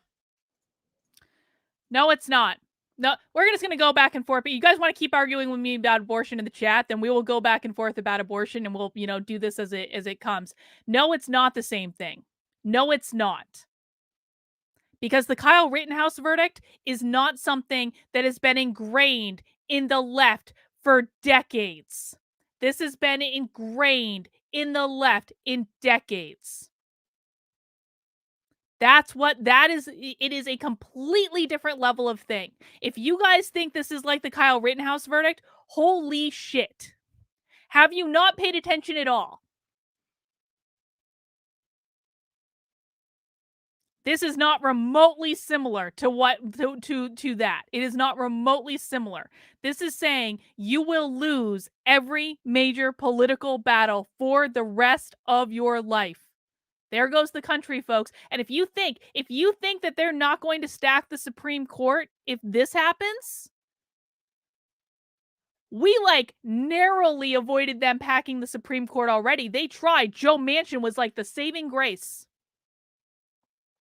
If you think they're not going to pack the Supreme Court if Roe versus Wade gets appealed, you are insane. And if the Supreme Court gets packed, the country falls. That's it. That's it. That's the end. That is what you're playing with here.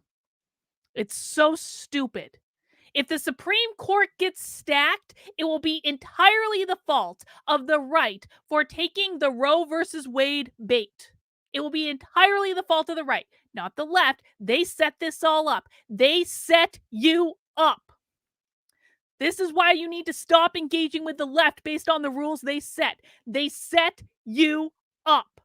They said, here, take the bait. Take the bait. Take the bait. We know you little pro-life activists want to take the bait. Take the bait. And then you took it. And now they will use it to their advantage to win every close election ever. And the rest of us will suffer for it because you guys couldn't resist taking the bait. Alexander DeJohn said they were talking about abortion pills at the protest. It's going to be insanity. It's going, yeah, I mean, they were taking, yeah, it's like, I don't even care about this issue. What I care about is winning.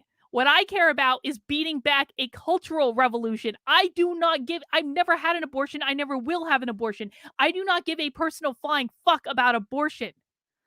I care about the right not behaving like idiots that are going to doom us all. Paul Taylor says that's such a personal decision with life implications. I hope they leave it alone. They didn't leave it alone. It's too late. It's too late. Ain't nothing we can do now except pray. Leonardo says, agree with you on repealing Roe v. Wade. Conservatives will be shooting themselves in the foot. Same thing with the Capitol riot. It will be used again. That's exactly right. It's like you learn nothing. They learn nothing. And I'm not mad at anyone here. I'm just like, I feel like people like me have worked so hard to try to turn this around. And it's like I feel like, again, I understand that this is not the subject of happy hour. I get it. You were supposed to be doing something else. I get it. But like, I feel like I have worked so hard and given up so much, and so many of my friends have done the same to try to beat back this cultural revolution. And then conservatives come along and they're just like, nope. And then if I try to be like, is this a good idea? They're like, you're just a leftist. You were never a conservative. You just changed by the fly of night. I'm like, you guys are idiots. I'm sorry. This is so stupid. I know most of you in the chat agree with me. I'm just ranting. It's like, I feel like I have this like epic angst about this whole thing. I feel like, this is one of those things where like, I feel like I'm actually able to see like 10 chess moves ahead of what's going to happen. It's one of those rare occasions. And I'm like, I feel like I'm watching the rock come at the windshield of my car in slow motion. And I'm like, this is going to be awful. This is going to screw up everything. This is going to screw up the midterms. This is going to screw up 2024. We're going to be stuck with the Democrats forever. They're going to burn the country down. And it's entirely preventable. Matthew says, not only would it greatly hurt the right's chances in the midterms, but there's a ton of other important issues going on. This is exactly it. This is not an issue that should even be focused on. It's like, my God. Dude, okay, I'm sorry. I'm sorry. I'm sorry.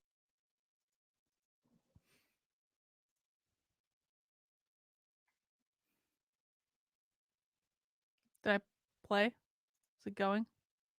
In theory, it's going. It's not playing. Did they freeze? They froze. Oh, here we go. School to the district about some important issues that, again, need to be brought up and need to be talked about. And the language that we're training you with here today is meant to do just that. We have one more poll for us to see your results. And here it is.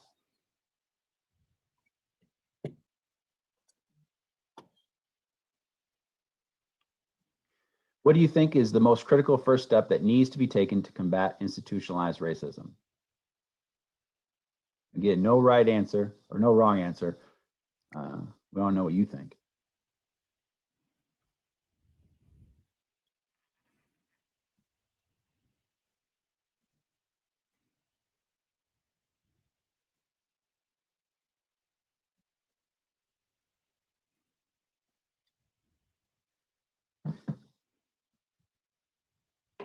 All right. Thank you for helping to facilitate, Leah, and for everybody engaging. These guys do not have their presentation game together. Alexander DeJohn says, so if we go through a national divorce, could it be three-way separation, the right, the left, and those who are sane? No. You know what it would be, though? Here's the thing, because this is going to galvanize the left. If there is a national divorce, it's not going to be one of those things that's like 50-50. It's going to be the left retains almost everything and all political power, and the right has a couple of different places. I'm in New Hampshire, man. I'm going to be fine. Those of you who are sane and want to just be left the F alone, come to New Hampshire. I'd start getting here now. That's when I would start. I think I saw another super chat come in. TPS says, if the U.S. didn't allow abortion till birth, dude, it doesn't matter. It doesn't matter. That's not what this is about. You know what's going to happen? On all media, if Roe v. Wade gets repealed, Roe versus Wade got repealed, Roe versus Wade got repealed, Roe versus Wade got repealed. It is not going to be about the nuance. It's not going to be a calm, rational discussion about states' rights and limits on abortion. That's not what it's going to be. That's not how it's going to be framed. They're already not framing things like that on like that goddamn Texas bill. Have you guys even watched how the media frames this stuff? You guys think that there's going to be a calm, rational discussion about states' rights, and that's not going to happen. That is absolutely not going to happen. That is not going to happen at all in any way.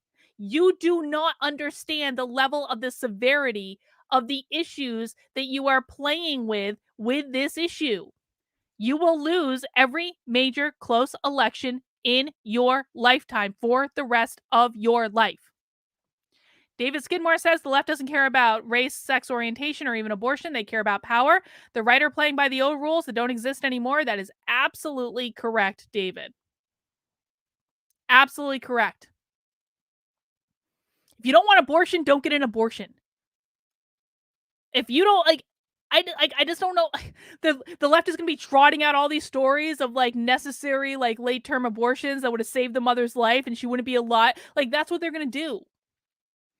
They're going to trot out every sad story that has ever existed ever, and there are absolutely sad stories. And the right's going to go, well, this is just a states' rights issue. And you think that's going to win an election? Okay. When the last time the right tried to play the states' rights issue? You know what happened? Anyone guess? Anyone guess in the chat? When was the last major time the right tried to play the states' rights issue? And what happened? TPS, the union will break, don't fight slavery, it'll ruin property rights. Guess what the last time the states' rights issue was? It was slavery. It was the Civil War. How did that go? How did that go? Abortion is never going to be banned. Let's just make that clear. Abortion will never be banned. You are literally going to win nothing. Abortion will never be banned. It will never be banned. It will always happen. It has always happened. It always will happen. Abortion will never be banned. It will never happen. You can think you're fighting the moral fight all you want, but you are going to win nothing. It was the Civil War. The Civil War was the last major states' rights issue, and you lost. You lost.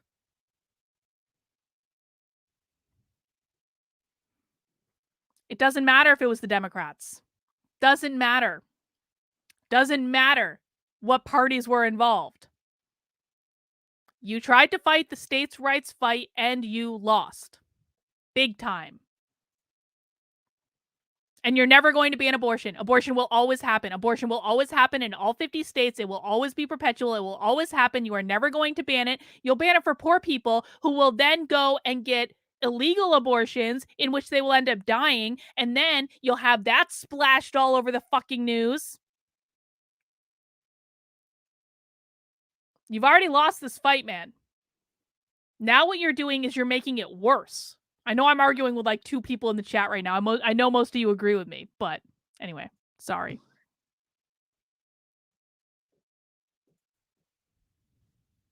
Okay, we've got about 70% people voted. All right.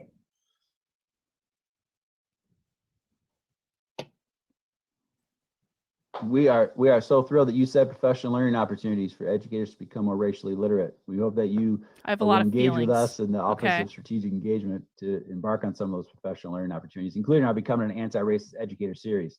But it doesn't stop there. There is the district level need, there's the curriculum redesign that happens within people, within committees, the policy development from school boards on down. This is a multi-layered approach that, again, we're hoping we're giving you the tools necessary to move that needle forward beginning here today. Thank you, Leah, for your assistance. We know we're moving quick on time, Dr. Dare. And so just one quick point to that last polling question, and this is something that Dr. Love talked about, which I think is so important, is I don't even know what's going on anymore. As we do this work, right, and as we're transitioning from, race and racism, I need more alcohol. and talking about it, to actually moving towards an anti-racist lens, right, which is we're actively engaging in something. We do need to keep in mind that we also have to make sure that we're challenging our leadership, right, and our administration to make and address policies so that we can have anti-racist policies and practices to support the anti-racist work. In developing an anti-racist lens, three things we think are important, and this is not an exhaustive list. This is just these are 3 things that we do believe are important. We believe that each person needs to understand their own position and assumption about race, and that race matters, right? This position, assumptions, and that race matters is really developing racial literacy. And racial literacy is understanding the origin and function of race in society, which is essential in being an anti-racist leader. Wait, so hang on. I'm switching my brain from abortion insanity back to this. Okay, hang on. He just said that developing racial literacy is about understanding the role that racism plays in society.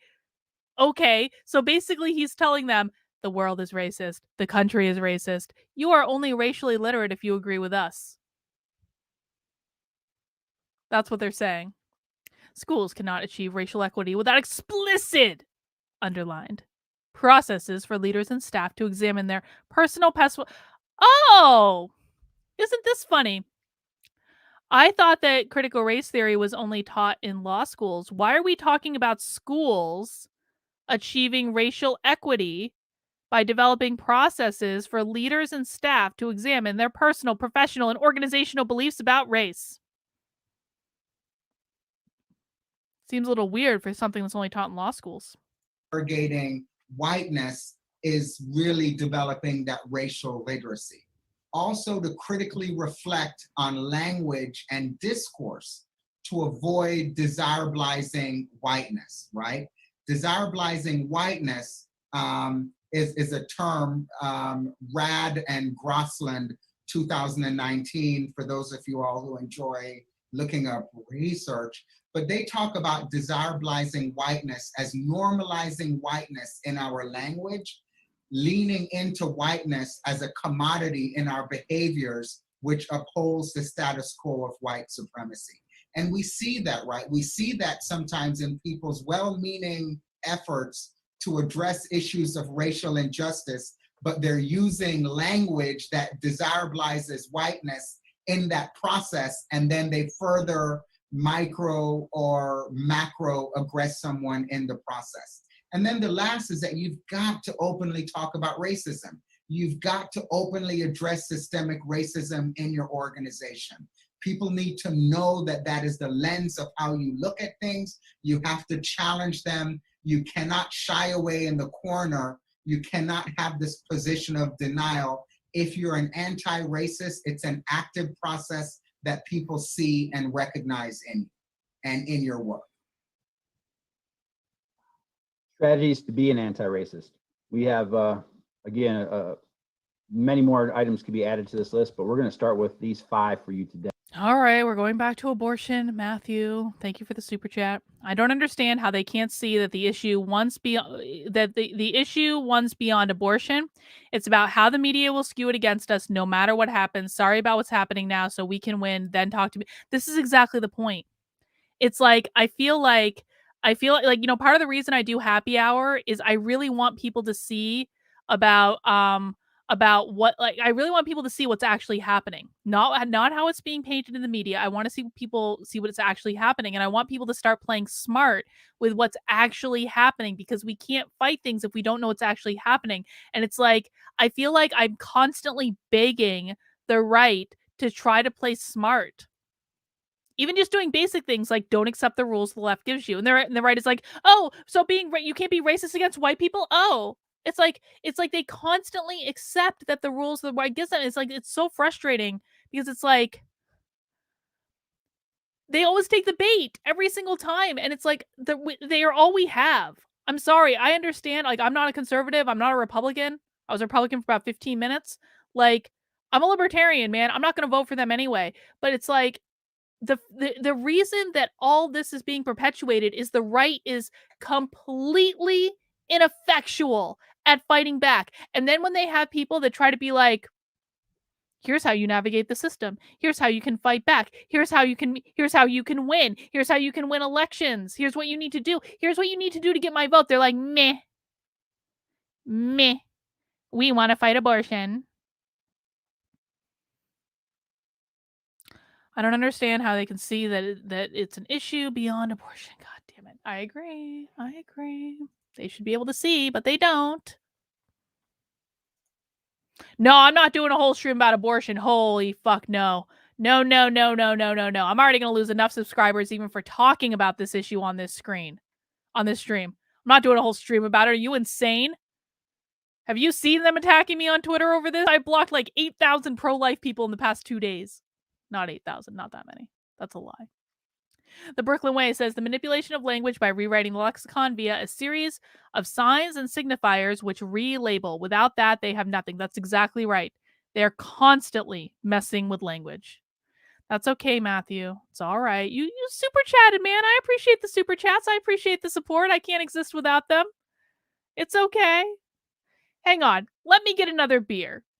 Would anyone like another drink? Hang on.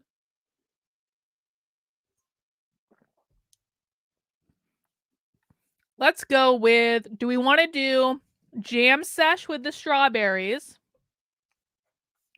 Or do we want to do red raspberry lemonade sour?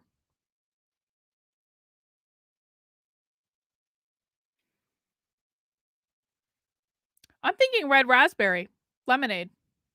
I'm thinking that. Strawberry or raspberry? In the chat. I'm thinking raspberry. Yeah, people are saying sour. Sin, I know you want strawberry, but I'm thinking raspberry. I am. It's not good. Tapping on the top this time. It's not going to explode.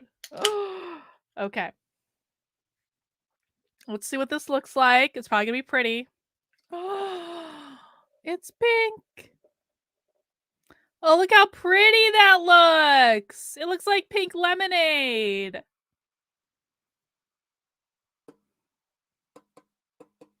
It looks like pink lemonade.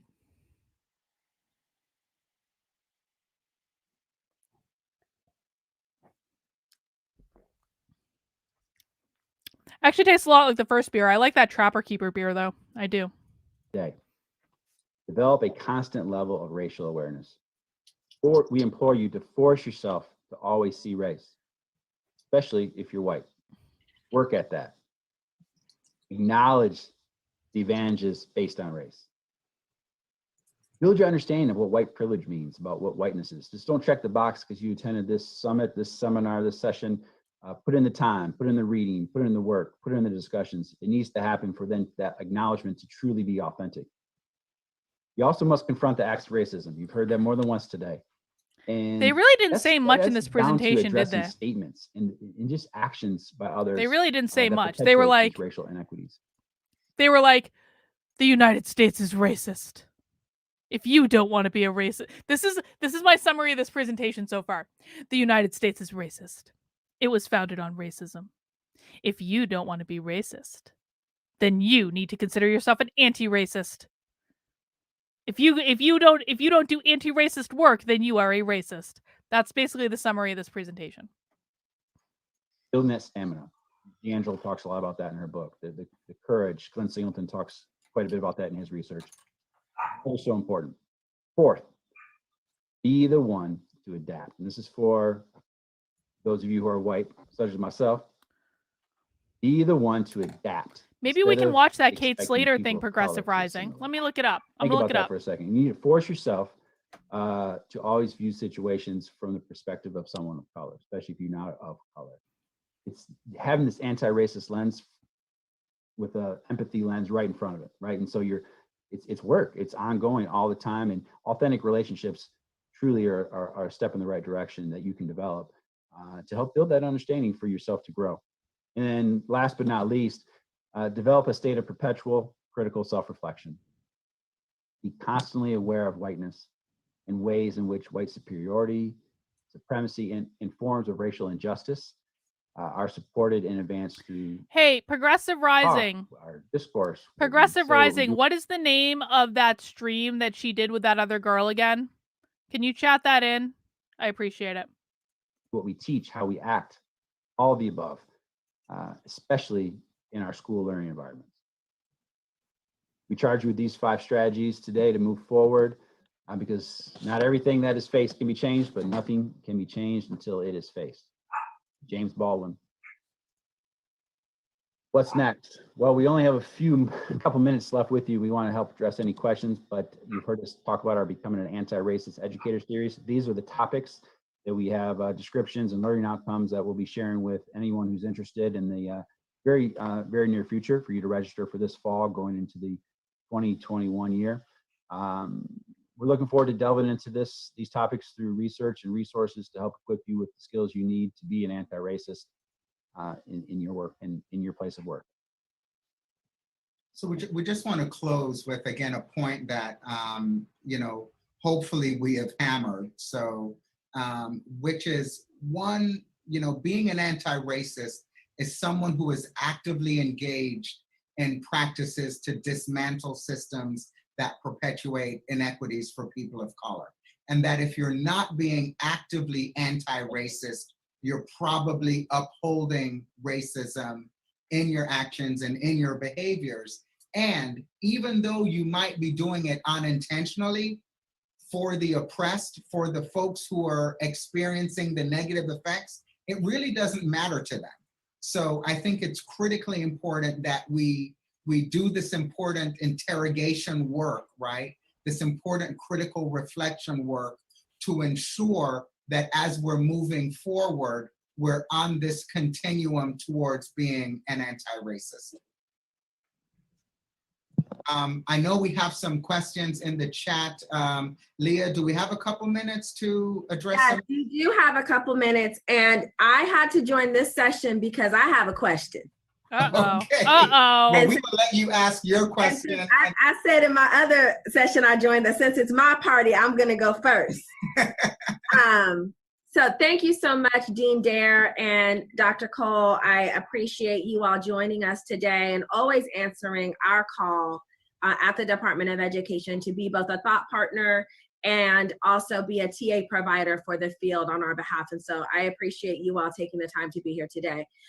So my question, though, really is for you, Dean, as you are uniquely positioned as a dean in the School of Education at VCU, the largest minority serving institution in the state.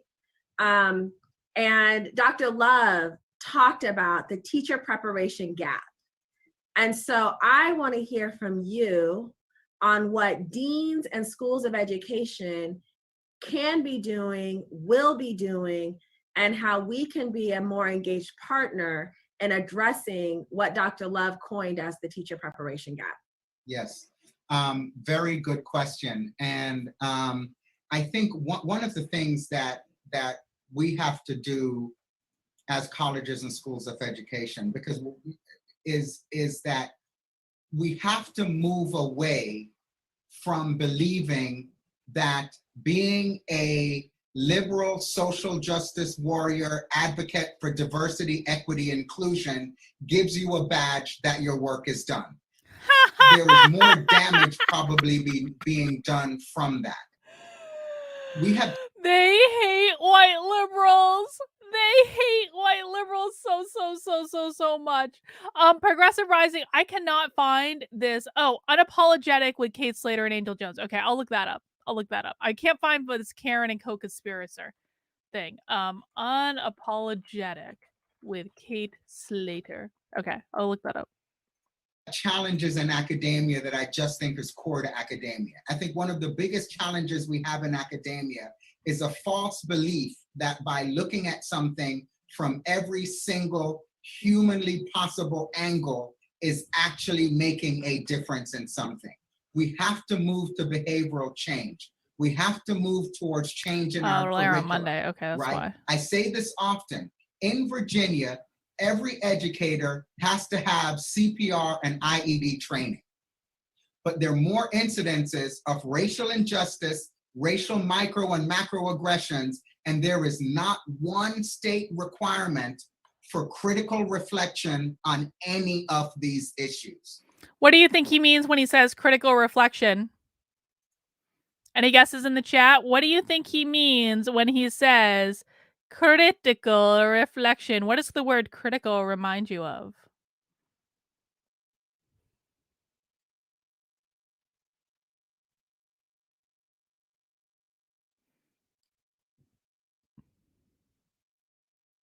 Anyone? Anyone?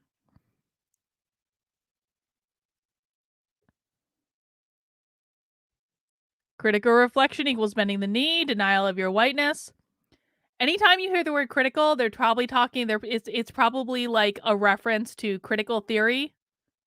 Critical theory, yes, and got it. Critical theory. What's under critical theory? Critical race theory. Critical race theory is just one slice of critical theory. There's also critical gender theory, critical queer theory, critical fat studies, critical disability studies. Critical theory is the insane piece. Whatever you have, like whatever subject matter it is, that's like the specific tool that they're using. But critical theory is the thing that we should all be afraid of. Not critical race theory. Critical race theory is not all encompassing of critical theory. In fact, critical race theory right now is some of the most actually sane parts of critical theory. You guys really want to go for a wild ride, look into critical fat studies. That's the craziest. I'm looking at Kate Slater's Instagram right now. Look at this. The rent is due. Pay BIPOC creators. She's such a good ally. Bitch talk. Maybe we should look this up. I'm gonna look up this bitch talk podcast. Wow. Oh, I hope I can find this, but maybe we'll do a round 2. I actually have an art auction I'm going to at 7, so I have a little bit more time. Maybe if I can find this bitch talk thing. Holy shit. Okay, let's keep going. Right? There is not a requirement for culturally responsive practice pedagogy. Culturally responsible practice is code for critical race theory. For anti-racist work. There is not a requirement for critically reflective work. I believe as a dean, if there is not a requirement, I don't have a lot of confidence that it's going to happen across the board. Because what it's going to take is, and I don't want this to sound self-aggrandizing, but it's going to take deans like me who are just going to push for this change to happen. But faculty control the curriculum. As a dean, it's not like I'm president of McDonald's and we're now going to have 2 squirts of ketchup on all hamburgers. I don't control the curriculum. So we need to do more of this work and to ensure that we're preparing educators who have the skill sets. Marnie asked a question, how do we change the mindset so that teachers have asset-based approaches to all students and high expectations? We do this in the teacher preparation program, right? Yeah. So we need to be doing this work, and we have to have the resolve that we can't talk about it. We can't get caught up in the year-long and 2 years and 3 years it takes to get new curricula gone through Chev, because a whole crop of middle school students have fallen off the abyss. So we have to find ways. Hang on. A whole crop of middle school students have fallen off the abyss. Can we just listen to this again? Marnie asked a question, how do we change the mindset so that teachers have asset-based approaches to all students and high expectations? We do this in the teacher preparation program, right? So we need to be doing this work, and we have to have the resolve that we can't talk about it. We can't get caught up in the year-long and 2 years and 3 years it takes to get new curricula gone through Chev, because a whole crop of middle school students have fallen off the abyss. So we have to find ways to make the change happen and make it happen now. And if we want to, Love talked about this, right? We printed money when we had to. We got rid of testing requirements when we have to. If we want to do it, we can do it. Sorry, I get a little bit passionate. You might have.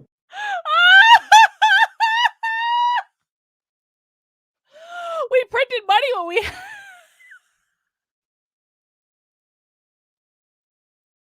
We just have to do it. It's just like printing money. It's no... Oh, that's getting clipped. Oh, that's getting clipped like big time. Baited me on that one.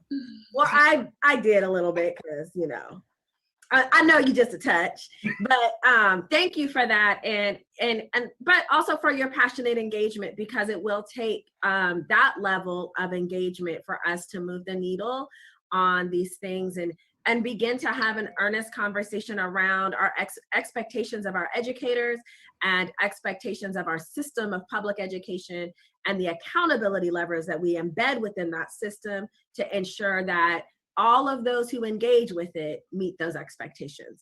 I think you have a few more questions in the chat that we'll get to. We're gonna try to get through all of them. We got a few more minutes, so. I addressed Maharni's question, and there was an anonymous attendee, and I addressed that question. A question from Michelle: how do educators respond to parents who are not receptive to discussing anti-racism with their child? You know, I'm going to turn that over to Joshua, but I just want to make one quick comment on that. You know, as educators, right, we have to do what we believe is in the best interest of that child, right? And so we're going to, if there's a parent that doesn't believe in hand washing in elementary school, you're still going to teach that child to wash their hands. And so I think this is where we need to have school leadership, which was a comment. We need to make sure that we're not just addressing these and having these tough conversations with teachers. We need to address leadership, right? So when that parent complains to the principal, or that parent complains to the division office or to the superintendent, top down, bottom up, we need to have folks who are champions of this issue. Joshua, I don't know if you have something more. Well, that's an interesting perspective that lost them the governor of Virginia. He literally just said, I don't really care what the parents think on this issue, and we have an obligation to teach the students what we think is best. Wow. They're not going to be saying this stuff out loud anymore. Oh, I'm clipping it. Don't you guys worry. I got the timestamp and everything. Holy shit. Yeah, as a former teacher or principal, it is making sure that you yourself understand the value of this work, and then being able to equip yourself with responses, resources, language to respond accordingly to help someone else understand why this is important for all of our students.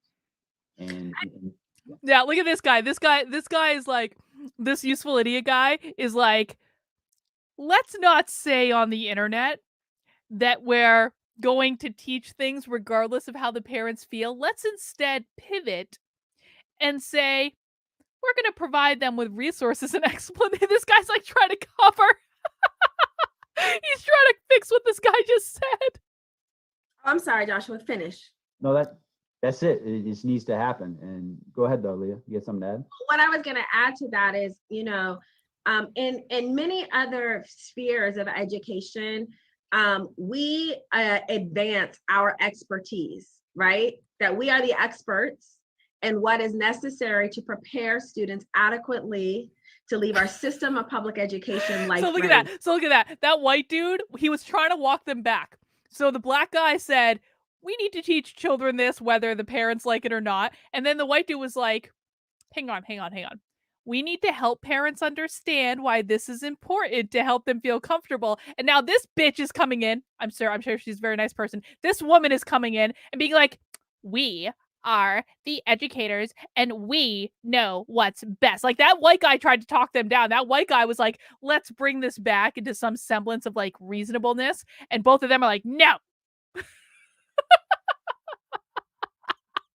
That's what we call the profile of a Virginia graduate. And I would contend that if you leave our system of public education unaware that racism is a real thing, unable to identify it when it happens, and unable to be an active participant in dismantling it, then you are not prepared, you are not life ready, you will not enter into the global economy as a person adequately prepared to compete in the world in which we live. That is a critical, necessary life skill.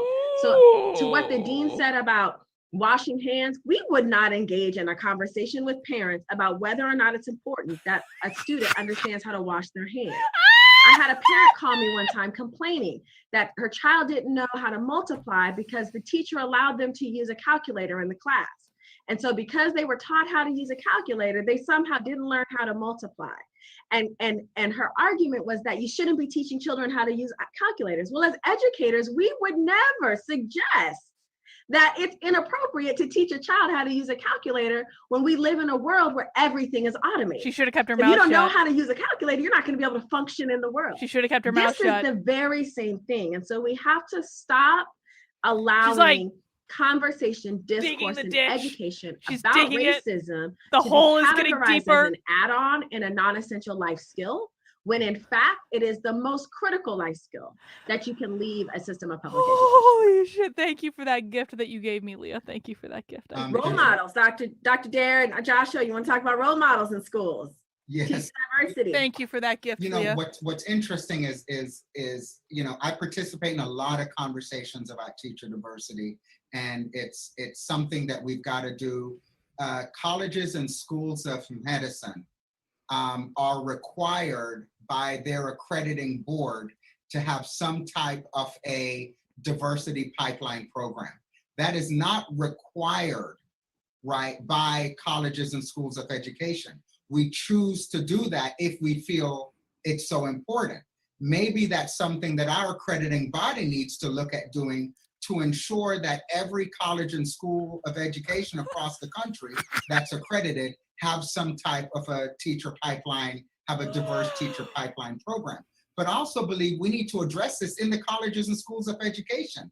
It blows. I thought this was just, I thought that critical race theory was just taught in law schools. And now this guy is talking about having a whole system of accreditation for schools of education, teaching this as part of their teacher training program. I thought critical race theory was just taught in law schools. Why, if critical race theory is just taught in law schools, why would that mean that we would be required to have a system of accreditation for schools of education for their teacher pipelines if it's just taught in law schools? It blows my mind that pre-segregation education was one of the only degrees that Black people could get. but then our colleges and schools of education are oftentimes the least diverse colleges and schools within a university.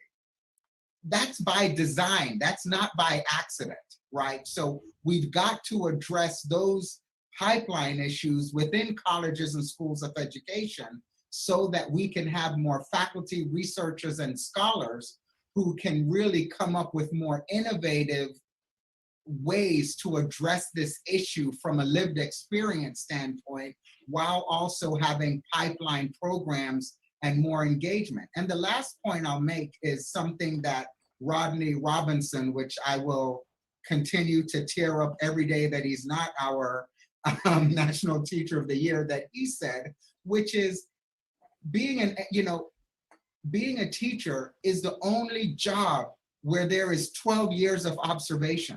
So we have to ask ourselves, why is there a problem recruiting underrepresented minority educators? And one of the things he said, which is jarring, but we have to consider it, is would you go back to the scene of the crime? So we have to ensure that our educators are being more anti-racist, because then maybe the underrepresented minorities in the classroom, when they're less traumatized, less microaggressed, might say, I may want to be a teacher. Joshua, I don't know if you have anything to add to that. Absolutely. I concur with everything you said, but really addressing the institutional bias that exists in organizations, in schools, through human resource departments. I mean, we're doing that in School of Ed. We're being very intentional with our work to make sure we're looking at what institutional biases exist. So I encourage school districts to do the same, from the hiring practices down to the interviews and the questions you're asking, like Dr. Dare said, lived experiences, and making sure that you are holding candidates accountable before they even start the job for what your expectations are for creating that anti-racist educational environment. Well, thank you so much. Leslie, do you want to close us out? So I can, Leah. I am a content guest at your party, so I'll. Well, I'm just a cis white lady. Why would I close this out, Leah? You can close us out. Everyone for joining us for the afternoon and prioritizing this work as a part of your professional development. We certainly do value your engagement and look forward to seeing you in our closing session in just a few minutes. Thank you, Dean Dare and Dr. Cole. Thank you so much. Thank you so much. All right, guys. Well, that looks like the presentation for today. I appreciate you guys hanging out with me. I definitely appreciate you guys putting up with my abortion rants. Again, I'm not saying it to anyone here. I love all of you. You are all wonderful and unique snowflakes. I am frustrated with the situation because I like winning elections. Even though I'm not going to vote for the Republicans, I still want the Republicans to win because the Democrats are crazy.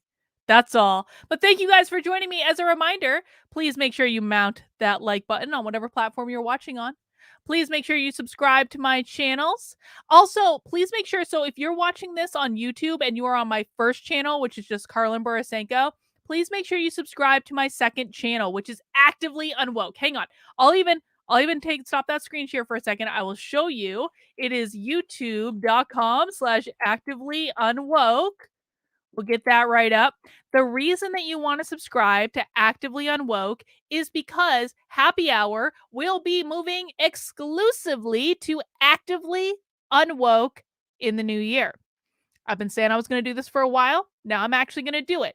We are moving over exclusively to Actively Unwoke. I'm currently broadcasting on my primary YouTube channel and my secondary YouTube channel, and in theory on Odyssey and Rockfin and all the other places, but it will be moving over. I will not be broadcasting on my primary YouTube channel starting in January, okay? So please make sure you go to youtube.com/activelyunwoke if YouTube is the platform that you are watching on. The other thing is, please make sure you join my locals community. I am trying to get 100 new supporters in by the end of December. Currently, I have 10, so we need 90 more to go. Locals is the thing that keeps me independent. My support, I could not do this without my support on locals. I greatly value my locals. I spend about 6 hours every single week on Zoom calls with my local supporters.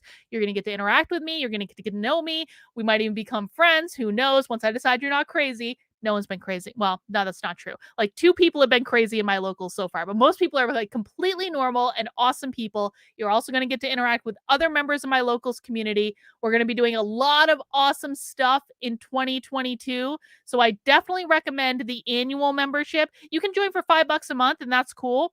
But if you get the annual membership for $50 for the whole year, that gives you 2 months for free and you're going to get access to everything for the whole year, which would be great. You are also going to get entered into a raffle to get a hand knit garment from me. Now, I never knit things for other people. I do not sell my knitting. I do not usually knit things for other people. This, I've done one other raffle in my locals for someone to get a custom hand knit garment. This is the garment that they're getting. It's going all the way to New Zealand. Shout out to Sarah. And she got to pick out the yarn choices. She got to pick out the pattern. We collaborated. I picked out this ombre yarn because I thought it was like really pretty, but we collaborated on it. She got a completely custom piece. No one else in the world is going to have this piece. No one else in the world. And the only way that you can get a custom hand knit garment from me, I don't sell them, is by becoming a member of my locals. If you become a member of my locals or you upgrade to an annual membership in December, you will be entered into a raffle to be able to win a custom hand knit garment from me. It can be any garment you want. I'm really good at shawls. I'm really good at scarves. I can do some hats. I kind of suck at sweaters. I'm not good with fit on sweaters, but if you really want a sweater, I'll give it my best shot. I will. But we'll work it out together with whoever wins the raffle. But in order to get entered, you do need to join my locals. It is kb.locals.com/support. If you just want to join for free and check out my locals community, it is kb.locals.com. I will not be doing happy hour next week on Friday because next week at this time, I will be getting a tattoo. And I look forward to showing you guys the tattoo. I'm very excited about the tattoo. I'm going to be sleeving out this whole arm. I'm very excited about it. Not all on Friday. I've got like many sessions booked, okay? But I'm really excited about it. I will be trying to reschedule happy hour for next week, so just pay attention to the channel for that. But guys, have a great rest of your day. I hope you have a wonderful weekend. We'll be in touch soon. Take care. We'll see you soon.